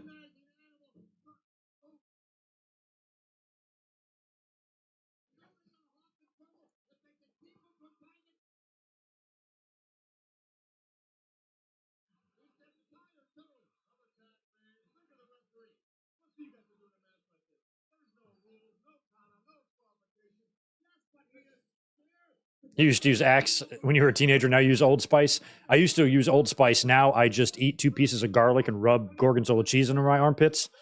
It's perfect. It's all you need.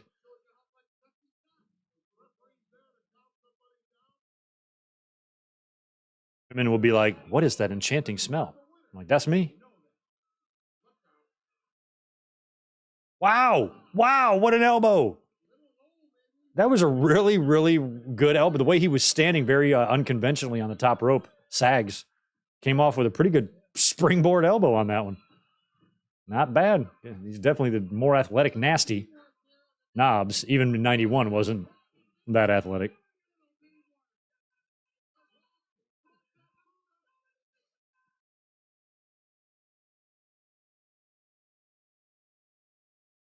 Here comes Animal. If I did ever start growing my hair out, I would do it Animal style. Like in and out.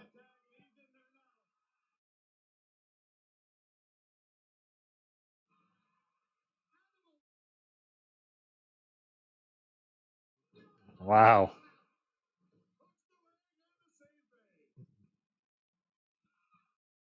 Sags taken out. Donnybrook.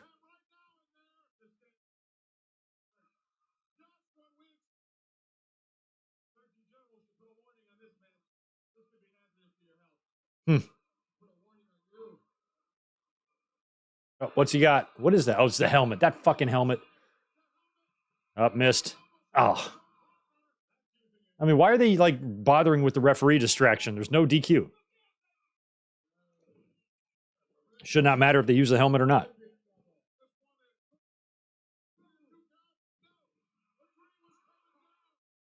If anybody in here hasn't smashed that little like button for me, I'd appreciate it if you did. It would be helpful.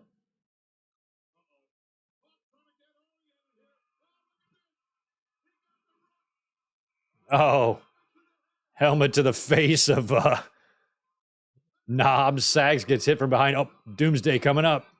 And the fans know it.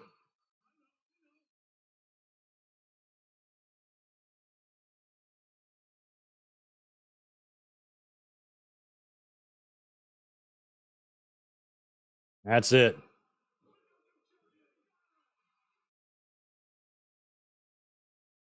Another championship change.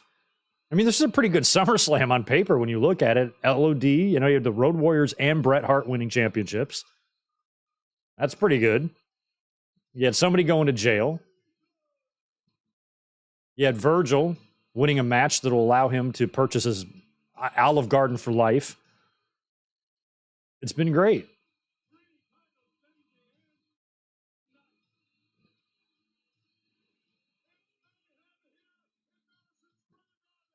I feel like Knobs or Sags are kind of equal, but the way Sags delivered that springboard elbow a little while ago was pretty damn impressive. I can't see Knobs doing that. So I'm gonna go Sags on that.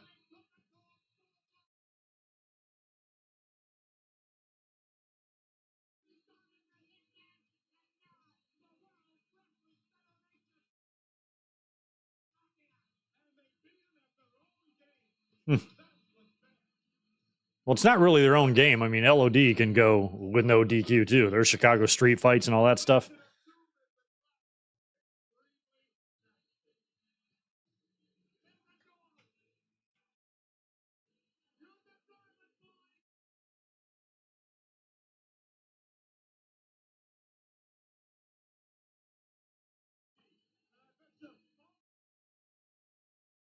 Hmm.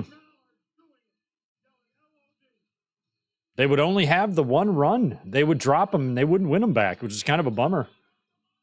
I feel like they should have had a run for like at least a year. You can't do this to me. You know, saying it louder and over again isn't going to change anything.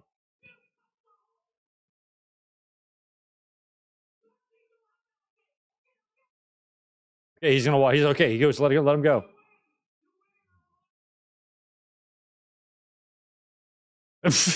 Where's he gonna go? At least the one cop's laughing his ass off. He's like, this guy's out of his mind. I mean, props to Jacques. He is definitely playing this. Get in there. I love how the cells are dark.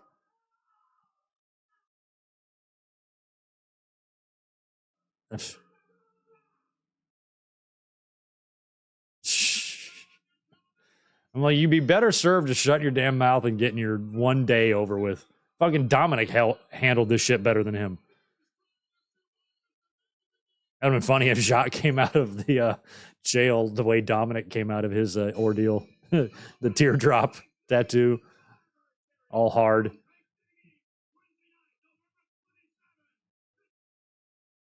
The Thanksgiving tradition.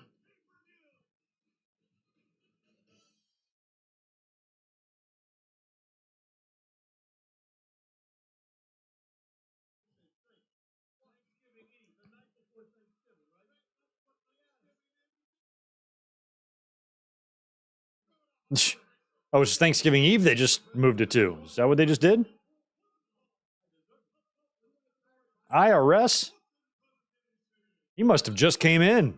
This is early. This is early. I can remember as early as I can remember IRS.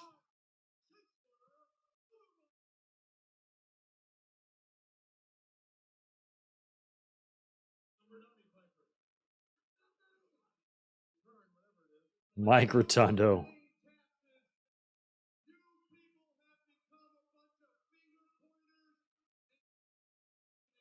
And crybabies.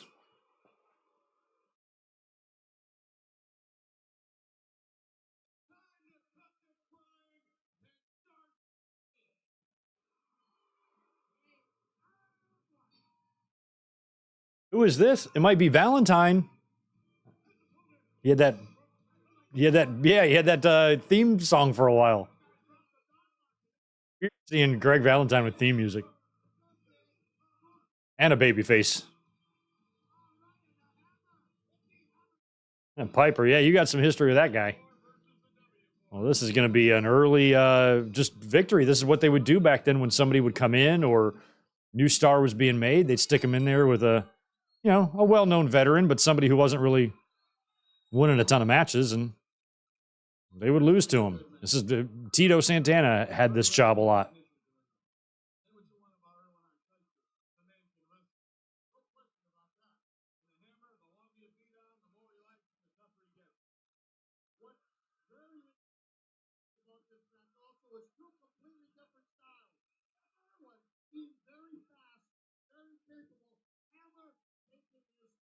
Actually, now that I think about it, Wyndham and Rotundo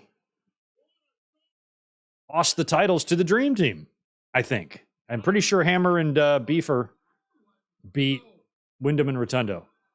I think Wyndham and Rotundo would win the belts back from Sheik and Volkov, and then the Dream Team would beat them, and then the Bulldogs would beat them. I think that's how it went. So these guys have history.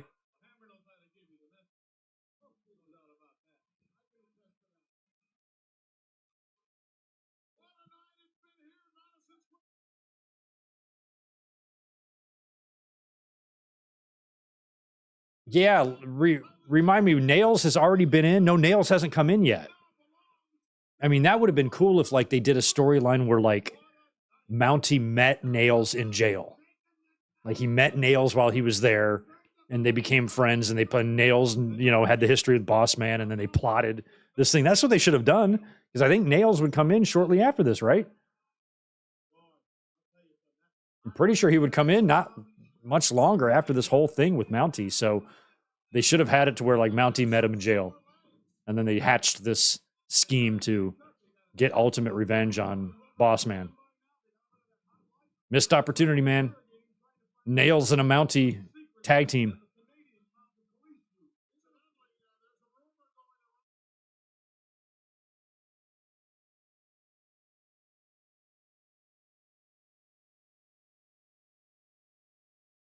So Jake Roberts and Undertaker are here.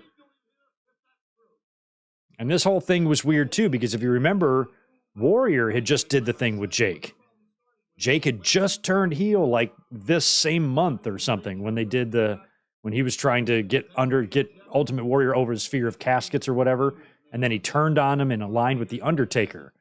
But then here at the end of the show, they pivot and move into a feud with Randy Savage. And the timing of that is weird because the story goes that Warrior had held Vince up for money here, and he got fired after this show and was gone. But they wouldn't have had time, like if the plan was still to do Jake and Warrior in a program because of what transpired with Jake turning heel, they would have had to make that decision. That wouldn't have been an audible. They would have been able to call that quickly. Okay, let's have Jake feud with Savage instead. Let's set up the deal at the wedding where you have the Cobra come out. For them to do all that means that must have been the plan going into SummerSlam, which makes me think that Vince already knew going into the show that he was going to be done with Warrior, because if that wasn't the case, then they would be continuing Warrior's angle with him, unless the plan was to team up Warrior and Savage to go against the two of them. And we would see the two of them team up the following year. Maybe that's what it is, but it is interesting how it happened. Like literally, like the week before this, Jake turns on Warrior, but yet at this show, he starts a feud with Macho. So that's all real weird to me.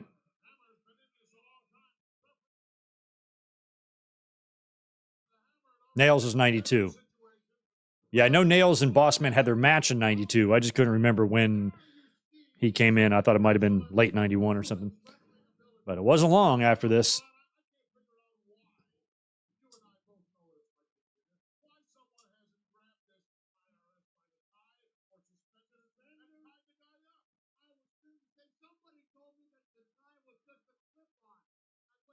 A clip on.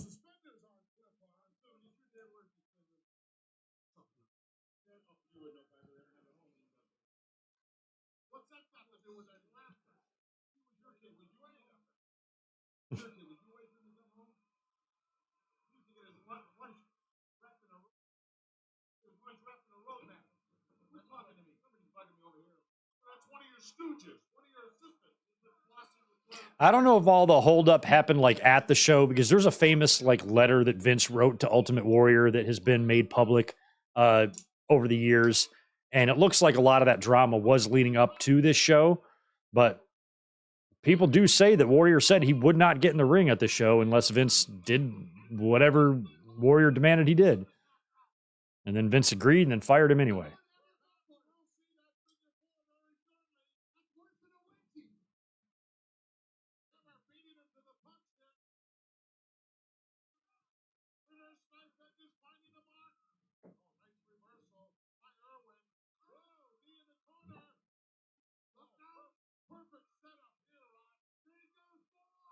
Figure four.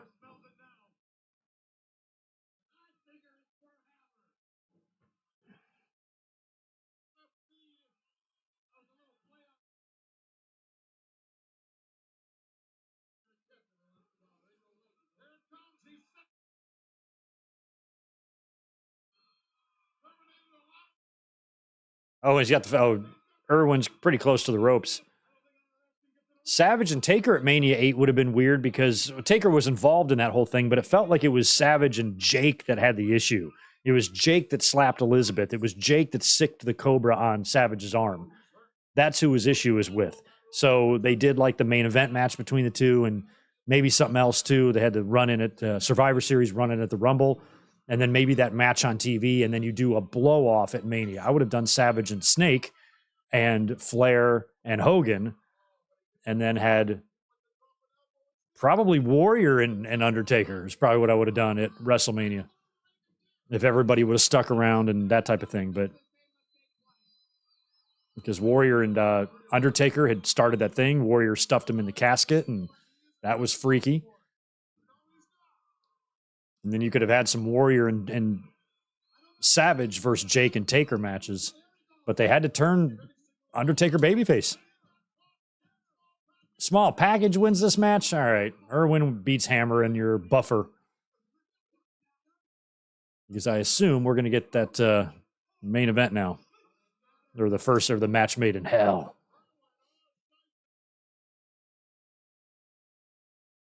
Match made in heaven, match made in hell.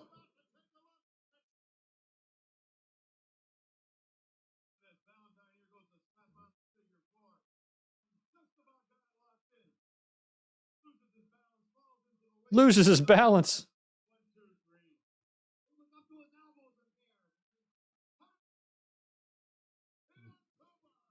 Hot ticket. We get another hot ticket. What's this one about? Hogan again?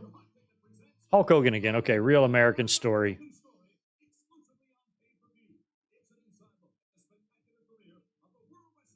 I mean, people in other countries who might be watching this who don't live here in the United States, do y'all think it's weird that our country here, the U.S., refers to themselves as America when there's a North America and a South America and tons of countries within the Americas? Canada shares America. Brazil shares America. Oh, there's Central America, North America, South America. And then our conceited asses are think that we're the only America. We're dumb.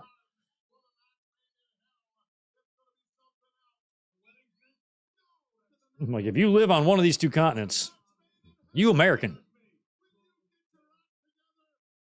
Yeah, get your act together, Bobby.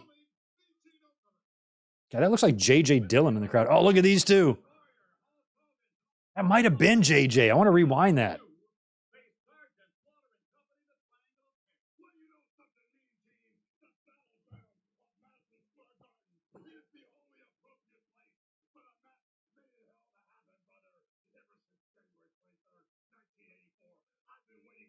January 23rd, 1984.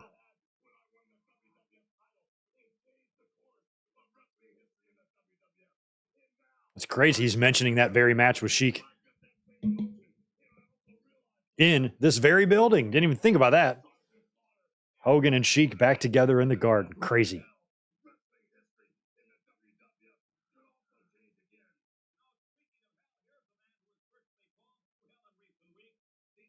Yeah, Warrior, how's your snake bite?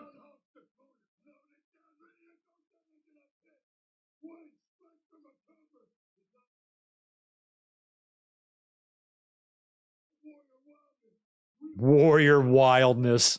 That's terrible. Fuck your warrior wildness.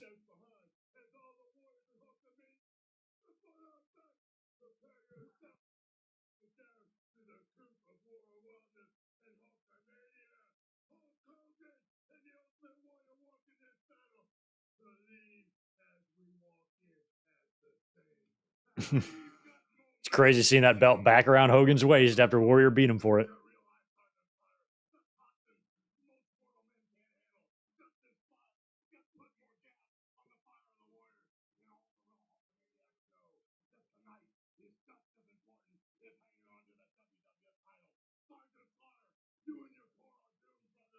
You and your co are doomed, brother.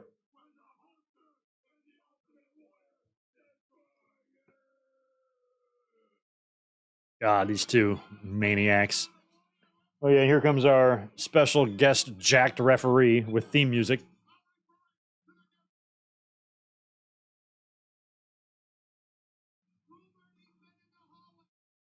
Rumored he's been in the hallway.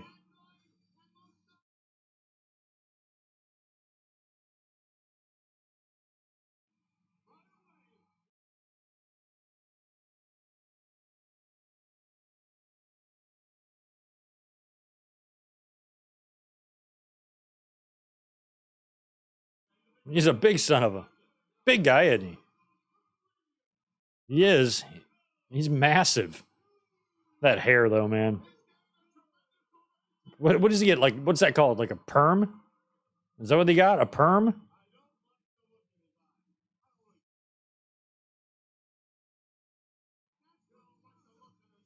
$1991, man.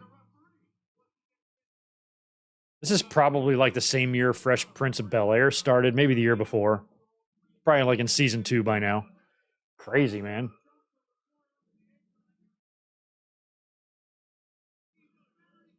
And now Slaughter had gone away from wearing the camouflage and the headdress to now wearing this shit.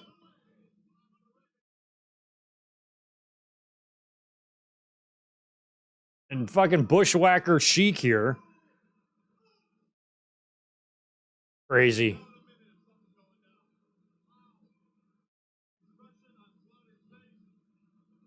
And Adnan, he was a wrestler too. He'd been in the ring plenty of times. Benedict Arnold. Crazy to see Sheik.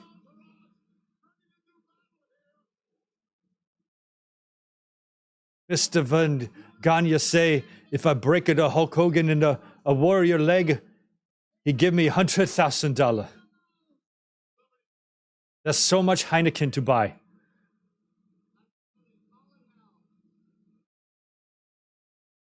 That's why they call it hell, because nobody likes it. Okay. Slaughter's talking with Justice. Ooh. Bobby, you're an idiot.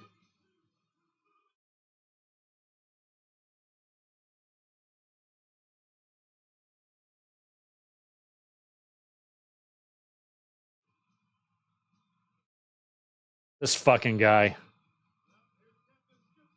Captain Schizo. Like, Piper doesn't like him either.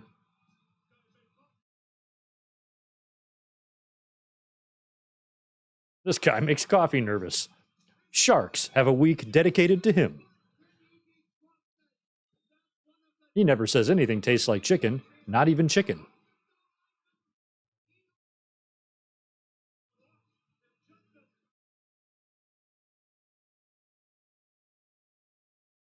Mm. Hey, Pat. Just catch Pat waving. I don't know if you guys noticed, but he was waving to me. Here comes Hulky.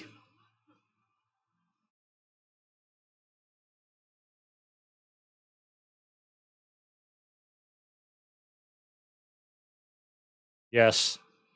We Americans cannot walk past an American flag without whacking off to it. Jesus.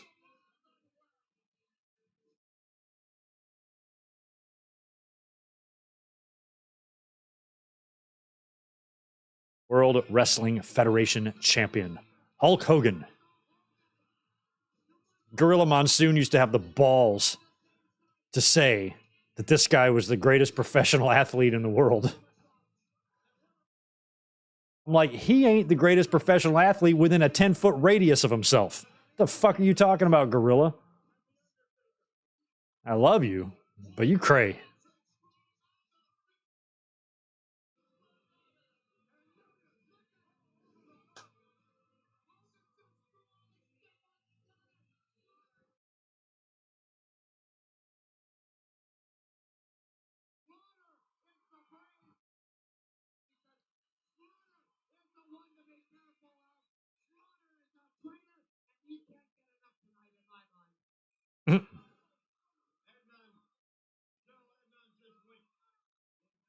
General Adnan just winked. Bobby is such a shit stirrer.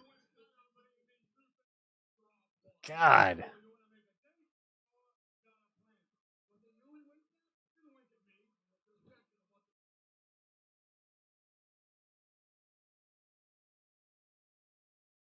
Who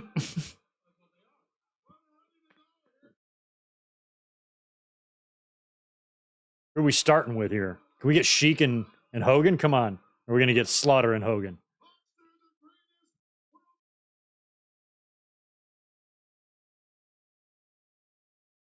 Bar none, huh?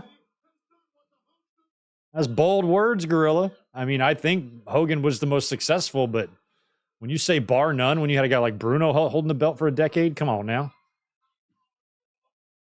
I think in a shoot, Bruno would eat Hogan for lunch.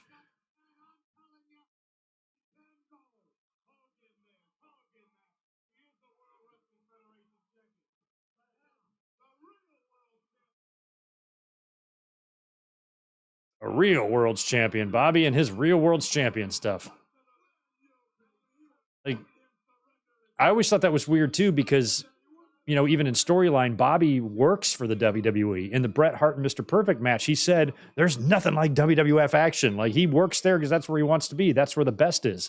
So how is he going to come in there, starting to claim that the real world's champion doesn't even work there, and he's coming in and he's got this belt? I'm like, aren't you shitting on your own employer by doing that? Feud with Hogan or not.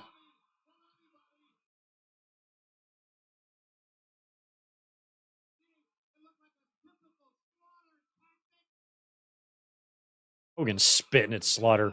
What a disgrace. Oh, Slaughter still is rocking the camouflage. Camouflage.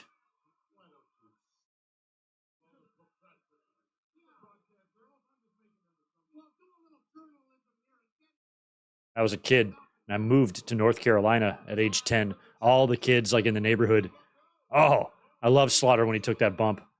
They were so into like army stuff and like camouflage stuff and like playing in the woods and all that shit. And I like tried to get into it and I couldn't. I bought like a camouflage outfit and we'd wear it and run around the woods and play. It was like really fun and everything, but they were like obsessed with it and wanted to play war and army and everything. I was just like, it wasn't really for me. I was into building forts and climbing trees and stuff like that, but I didn't care about playing war.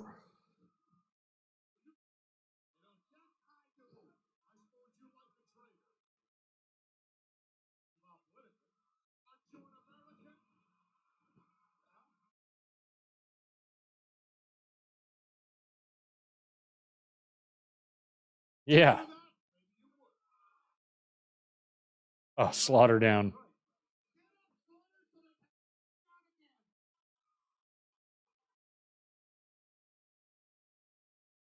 Oh, man.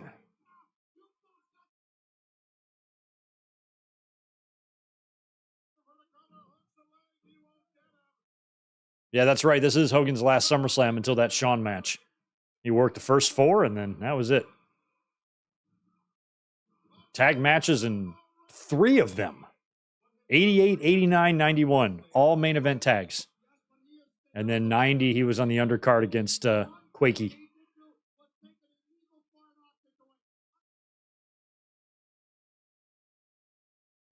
You get away with that back in the day, just doing a tag main event.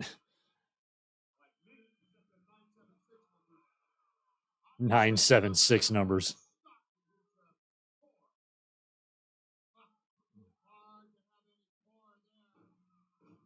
Damn. Double axe to Slaughter.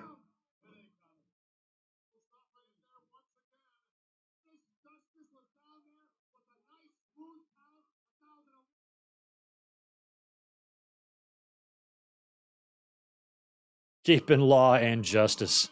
They had to change his name to Justice. I think it would have been cool if he came in as Sid Vicious and they gave him like a manager like Nancy. Oh my God. I don't think that would have worked.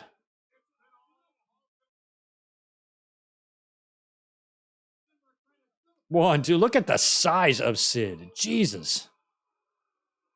This dude keeps working out. He could be as big as me one day.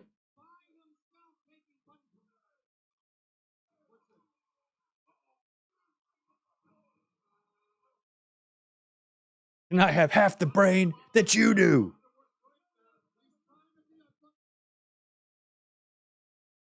You want a match? My face and your ass. I mean, your ass and my face. What's up?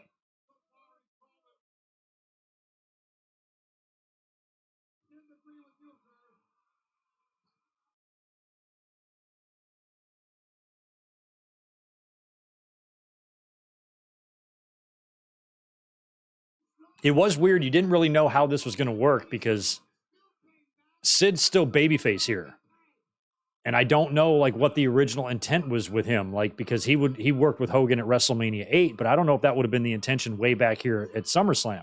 I think the intention here was Hogan and Flair, but then they changed course on that. They changed course on a lot of stuff. So I'm curious how long the plan was to keep Sid a face like this had Hogan and Flair gone on with their matches scheduled. If it would have been like Sid turning heel and then Hogan beats Flair at WrestleMania and then Sid is his next challenger, maybe for like the next year's SummerSlam in Wembley, Hogan and Sid for the title. But Hogan, oh, here we go. Look at this. Camel clutch in 83, in 84, baby. Look at that. Camel clutch on Hogan in Madison Square Garden 7 years after. Oh, and Warrior just kicks Sheik. I don't think the fans in the building appreciated how cool that was.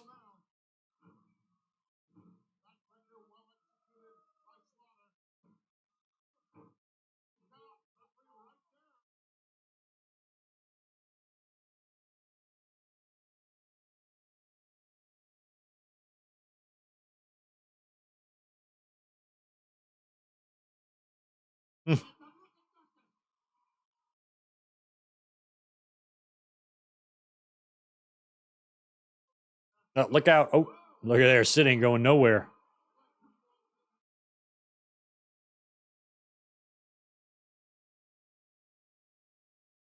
Fucking General Adnan looks like Super Mario. Just put a little hat on him. And break some bricks.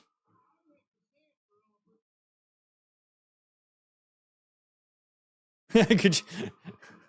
Piper goes, do you think that boobs could be right? No, no way.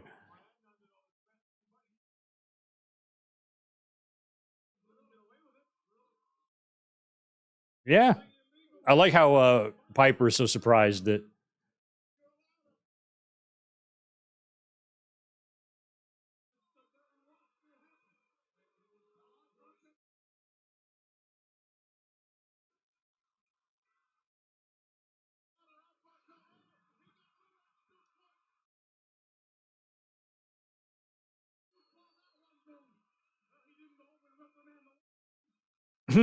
right? Slaughter was very athletic. Or agile, I should say. Slaughter is probably the most athletic one in this match. He could bump, he could move, he was fast. Here comes Warrior. Finally trying to get some revenge on Slaughter. I mean, I suppose Adnan, I guess he would have had a couple of years overlap there in AWA with Hogan.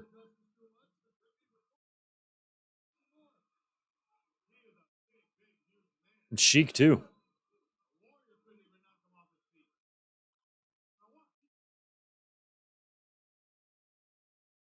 He was in AWA or General Adnan was,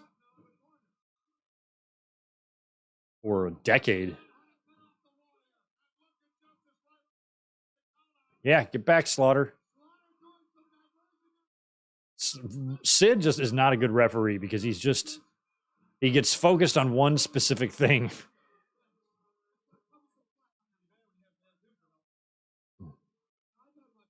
Come on, Sheik, take a Warrior apart. Hey, if you want to break anybody's leg, just go ahead and do this guy right here.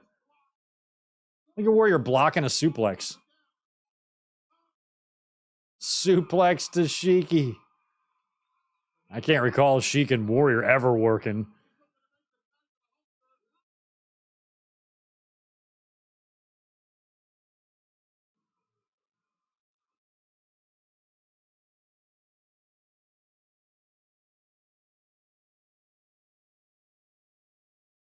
Yeah, I think you're right on that, Chad, is that Vince probably, if he knew already now that it was probably time to start winding Hogan down, and he needed a void to fill, that Sid probably did look pretty attractive to somebody like Vince. Vince loves oily, muscular men. He loves them a lot. He really loves them. They're his favorite. He dreams about them. And Sid, if you're going to replace Hogan with anybody, visually, I can't think of anybody better in the business at the time than Sid. His just look was incredible. Come on, Warrior, get off your butt and tag. Piper hates him. Piper hates him. Everybody hates him. Not a bad flying lariat there. That was Konosuke Takeshita level. Well, maybe not that good, but the camera angle that it was on looked pretty good.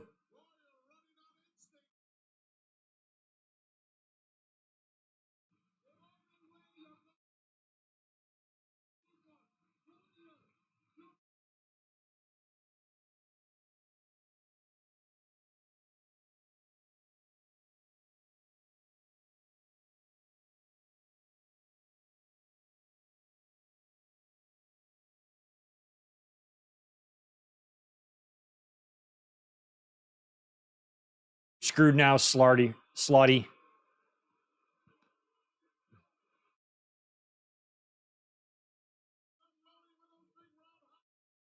Slaughter could sell, man. Look at him.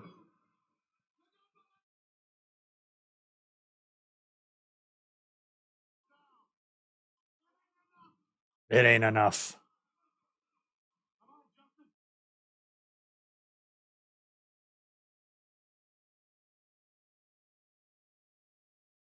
Oh, there it is. And Warrior leaves, and that's it.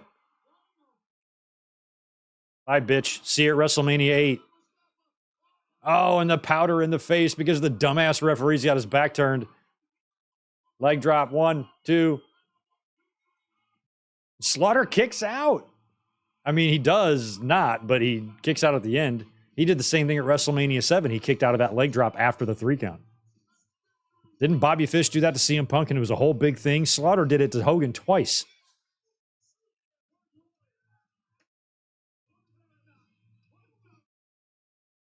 Hogan gets the win for his team.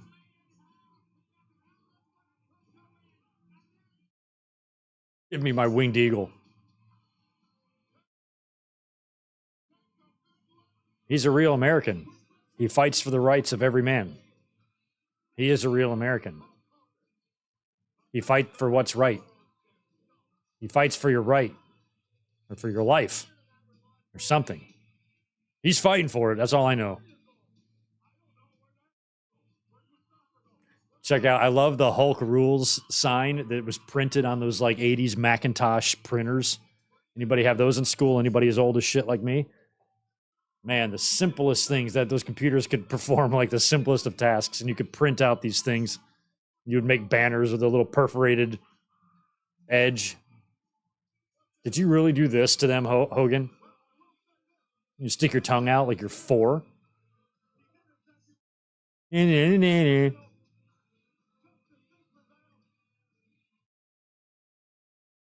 Spongy index fingers everywhere.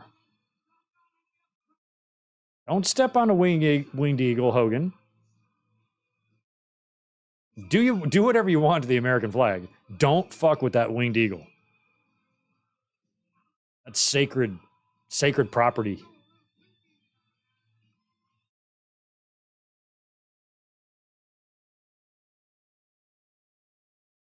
So this is stupid because how Sid looks like he's in the shower. What? Is the doorbell? Somebody at the door? Is Amazon? But like Hogan going like this, what if Sid's in the locker room? How is he going to see you doing that? Like, what if Sid's just in the hallway talking to Ricky Steamboat?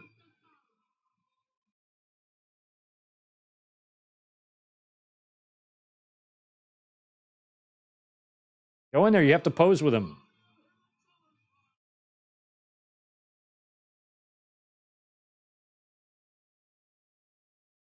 Wow, Brock Lesnar leaped to the top. Hey, shout out to Sid. He's wearing Dockers. Cotton Dockers. Oh, look at Hogan. I want to see your body. Let's compare our bodies and show them off to the audience. I mean, Sid's in better shape. Hey, you did it too quick, Sid. Sid, do you understand now, Sid? Wow. I mean, yeah. I mean, when you look at it, this might have been like in Vince's mind an early endorsement, an early even torch passing in a lot of ways of Hogan, you know, much like Backlund did for Hogan. This could be Hogan doing the same thing for Sid without having to have the match, because Hogan and Backlund never had to have a match to pass that torch. It was just more of an endorsement from one former champion to the next guy. And that might have been kind of what this is. But things changed big. I mean, hell, if Hogan was going to wind up leaving, they might have the plan might have been to have Flair beat Hogan at WrestleMania, and then for Sid to beat Flair at the next year's SummerSlam. Be fun to rebook 91 and 92. It's like Hogan's got a new friend. Like, see a Warrior. And then and then Warrior would wind up coming back and doing a run-in the very match that these two guys would have. Oh, Mountie. Boy, you got like 23 more hours to go. Hang out with Sheamus.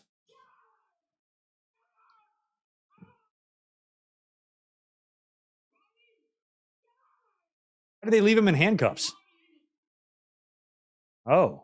Mm. Hi.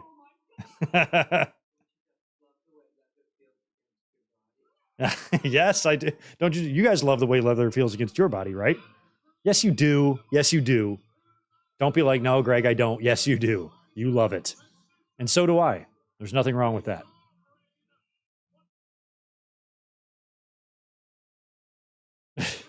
Poor Mount. Piper is laughing his nuts off. This is great.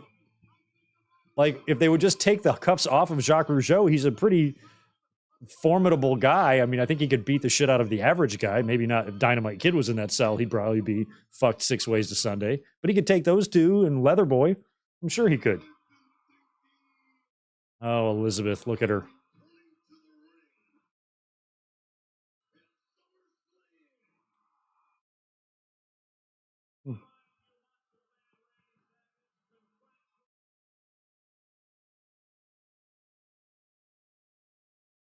Nobody tells you what to do. He's still intense. He's trying to propose and he's going nuts.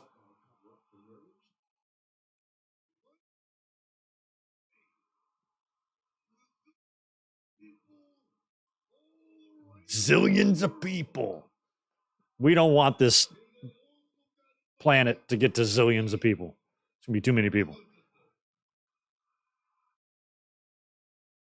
Look at her sweet little dress. Elizabeth.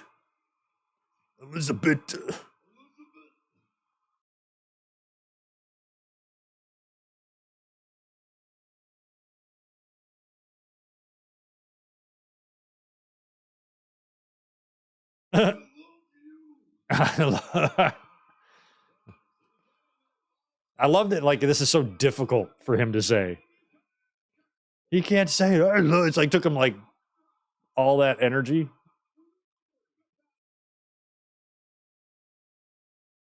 He's gonna ask her. Look at that ring. I mean, it's okay.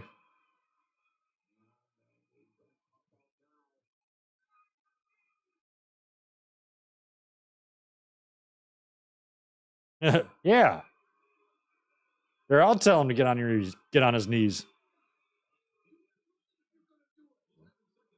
He's having second thought. She's just standing there. Like, do you want to get to this, Randy? Don't walk. Who are you gonna walk to?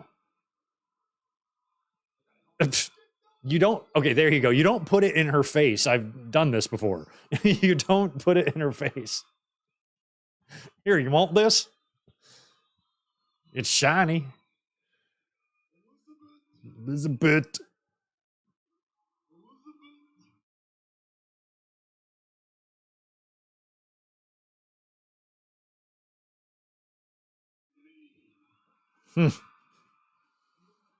This proposal segment did last a long time.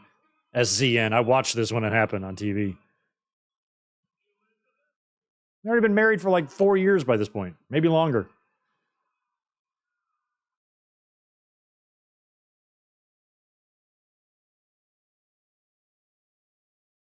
Oh, yeah. And then instead of just putting this on TV or releasing a video, this is going to be the main event of a pay-per-view. All these young stars in the back from NXT who just got called up can't get a spot on the pay-per-view because Randy and Liz have to have their wedding. It's a disgrace.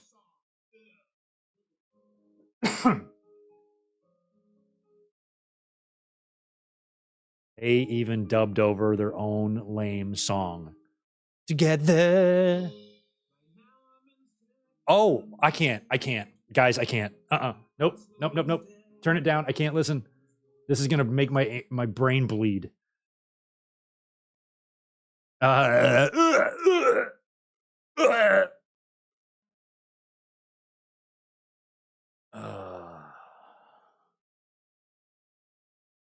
Like the other song is lame enough, but at least it's the original.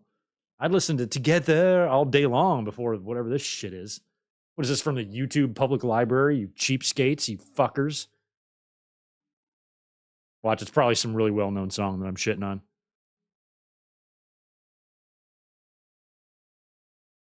Oh, God, this makes me want to fucking barf. Ugh. Girl, I'm in love with you. Oh, God. You guys, this song is ruining all these awesome shots of Randy and Liz and the winged eagle. And oh, my God. If I would have known they did this, I wouldn't have done this watch along because I don't like to barf. Look at her run in front of that. That was a very big memory of mine when she ran in front of Hunky's guitar. That was one of the last things I saw before I moved away from Michigan.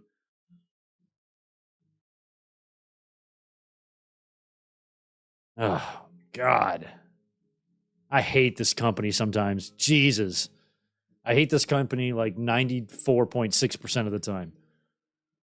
And then 5.4%, they're all right. God. Like, they got to understand, like, it's almost insulting that they think so little of their audience. You know, wrestling fans just in general are just traditionally very nostalgic people. You know, it's especially the way we look back and think about the past and the things we grew up with and all that stuff. And WWE is robbing us of these memories, and they're taking these away from us because they're fucking cheap. And I think that's wrong. And I think they need to clean up Peacock, and I think they need to put somebody in charge of actually trying to make these shows as authentic as they possibly can. Yes, I understand there's music licenses and royalties and things you have to pay. Then fucking pay it. You record profit making assholes every damn year, every quarter. All the shit you're boasting about, you're prick waving about all this money you're making, and you can't spend the tiny bit that it would cost to put the original theme songs. You are dubbing and editing over songs that are on your own wrestling albums, on Anthology and the wrestling album and Volume 1 and 2 and Full Metal and all that stuff. They actually edit some of these songs. No Hillbilly Jim, you know, no Grab Them Cakes, whatever else they have edited out.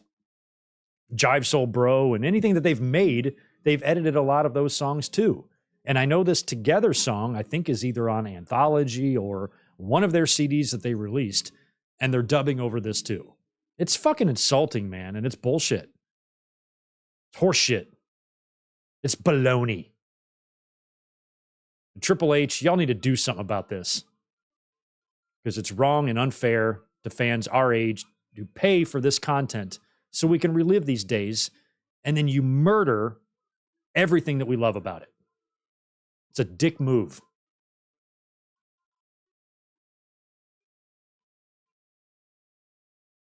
Oh, Piper is already in on Bobby. Like, you are not going to ruin this beautiful moment.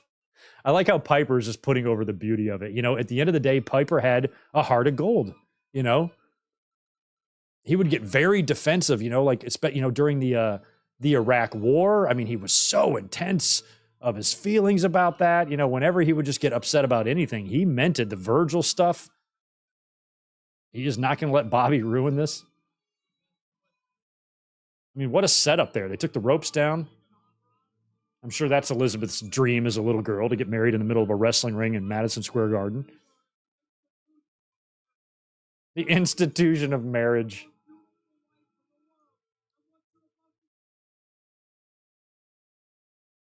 Oh, Piper, don't put it over that much. Oh, she really comes out to dun dun dun dun. That's cartoony as fuck. Can't you get Boys to Men to sing her down the aisle or something cool? Who's this little heathen? Don't start. She's probably like, I'm a 36-year-old girl who can kick your ass now, Greg. You better watch what you're saying about me. Here comes Macaulay Culkin in the ring. Little psycho. Joe Pesci and what's his nuts doesn't know what they're up against.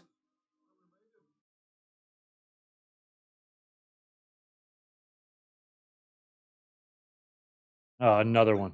The ring bearer. Jesus, Bobby. Oh my God.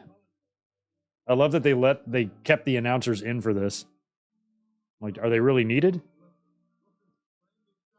Another one? Who's this? Maid of Honor. Might be her sister.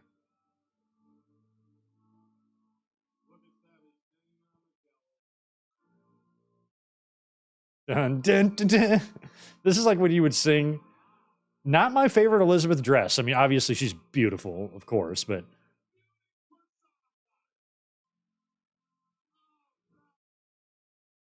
I just love the dun dun dun dun. Like you're playing Wedding as a kid or something. Like when you're 5, this is what you would do. Dun dun dun dun dun dun dun. Dun.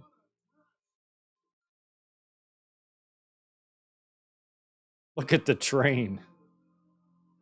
Oh God, do we have to have a whole thing from like a priest and shit? We have to sit through this? How much time is left? 7 minutes? Christ. Dearly beloved. Look at Elizabeth.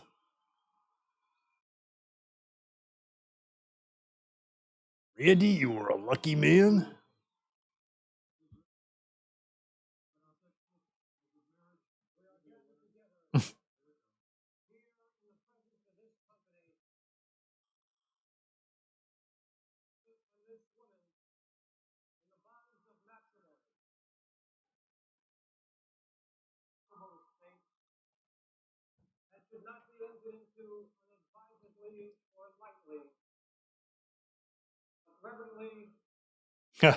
Oh yeah, I think that one would have been a little bit Doug. I think Elizabeth's WrestleMania 4 dress might have been a little too inappropriate for a wedding, but it would have been hotter.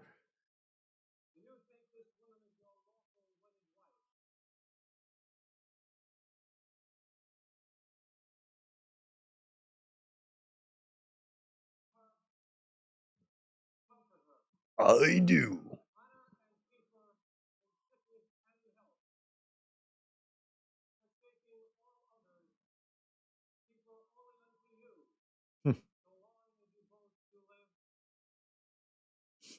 I was thinking Marissa Tomei and My Cousin Vinny when she's like under oath. Do you swear to tell the truth? She's like, yeah. I just wish like after all that shit, Savage would be like, oh yeah. Oh yeah, now he's gonna look around. Don't act like this is something you have to think about. This is stupid. Okay, oh yeah, very good. But like the fact that you briefly hesitated should make Elizabeth worried. What about you, Elizabeth? Are you gonna look around to the crowd and think about it for 15 minutes before you say, oh yeah?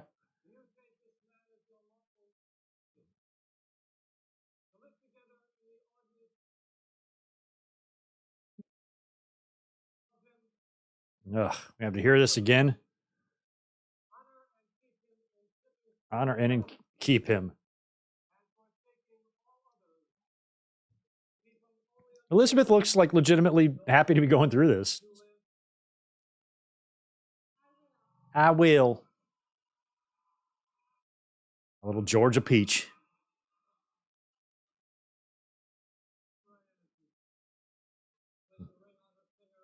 Oh, yeah, we got to do the rings. Don't drop it. I performed the ceremony at my sister's wedding, and I had the rings. And I dropped one of the rings in the middle of the ceremony, and it was like so perfect. It like bounced, and I scooped it right up. And I was mic'd.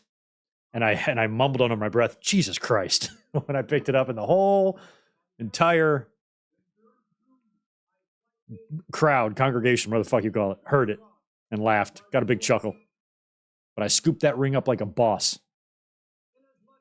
And got right back to what I was doing.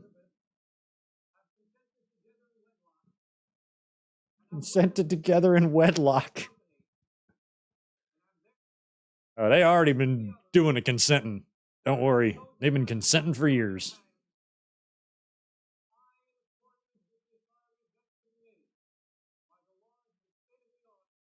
State of New York. You are husband and wife again. I am? I'm a husband now? Well, shit. I'm the macho husband. Man, king, husband. They're interchangeable. Kiss the bride. Now he's got to look around like this is going to be your first kiss ever. I got to kiss her now, don't I? Oh, here come the balloons. Lex Luger just won by disqualification. Yay, kiss. I was a groomsman at one of my buddy's weddings years ago, back in like 2005, and I was talking to his mom after the wedding, and she was telling me, she goes, man, he's going to be, Brett's going to be real, his name was Brett, she goes, he's going to be real surprised, or no, his wife, she's talking about his wife. She goes, Elena's going to be really surprised when she finds out how much Brett snores. And I was just like, I thought her naiveness was adorable. I'm like, you really think these two haven't spent time in the same bed in the same house together? They've been together for like 3 years. I'm like, they've fucked 6,000 times. Don't worry. I'm sure she's well aware of his snoring. But moms are dumb. They don't know, you know. I didn't ruin her I didn't ruin her expectation. I let her believe what she wants to believe. You got the stuff all over my suit.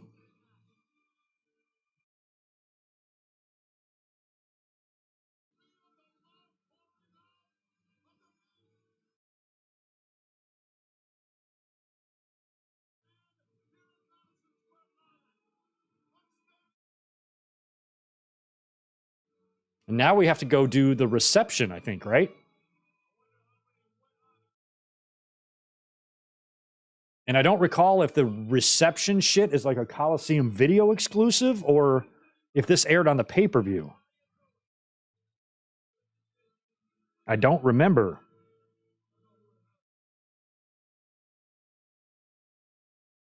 Oh, yeah. Plus exclusive behind-the-scenes footage shot exclusively for this video. So we're going to find out if they're going to show us. I don't think they are, man, because this thing's almost over. We're not going to see it. We're not. There's only 40 seconds left. Well, that's a bummer. We're not going to see Elizabeth open up the present and a snake jump out. I thought for sure we were going to get that. But I guess not. So that means only I, with my Coliseum video, knows what happens. You guys are just going to have to be in the dark. Bye, Elizabeth. I'm glad I'm closing out the night with you. When she said I love you right there, she was talking to me. Just want to let you know. All right, and that's it. I'm kind of bummed we didn't get the wedding reception, but that's okay. That was fun. SummerSlam 1991 in the books. We finally got that one done. We're going to pick it up next week with Money in the Bank 2011, and then after that, we will get back to doing some SummerSlams, and we'll try to knock out maybe a couple of those early ones, 88, 89. One of those will be really fun. Please do me a favor and stay tuned to the channel because I'm not sure what's going on tomorrow. I don't think I'm going to be up here for a Raw review, but if I got like literally nothing going on, I will be. And I'm trying to schedule a midweek members only watch along, a short one, just because I have the time to do it. And I might want to bust one out. So no pressure joining us live. But if I do one, I'll let you know on YouTube and social media when that's going to be, looking at Tuesday afternoon. So just keep that in mind if it happens. And sorry, I don't have any permanent or definite information for you. But thanks again for being here. Hope you enjoy the rest of your Sunday night and the rest of your weekend. And I'll catch you real soon. Like I said, just not sure when. Have a good one.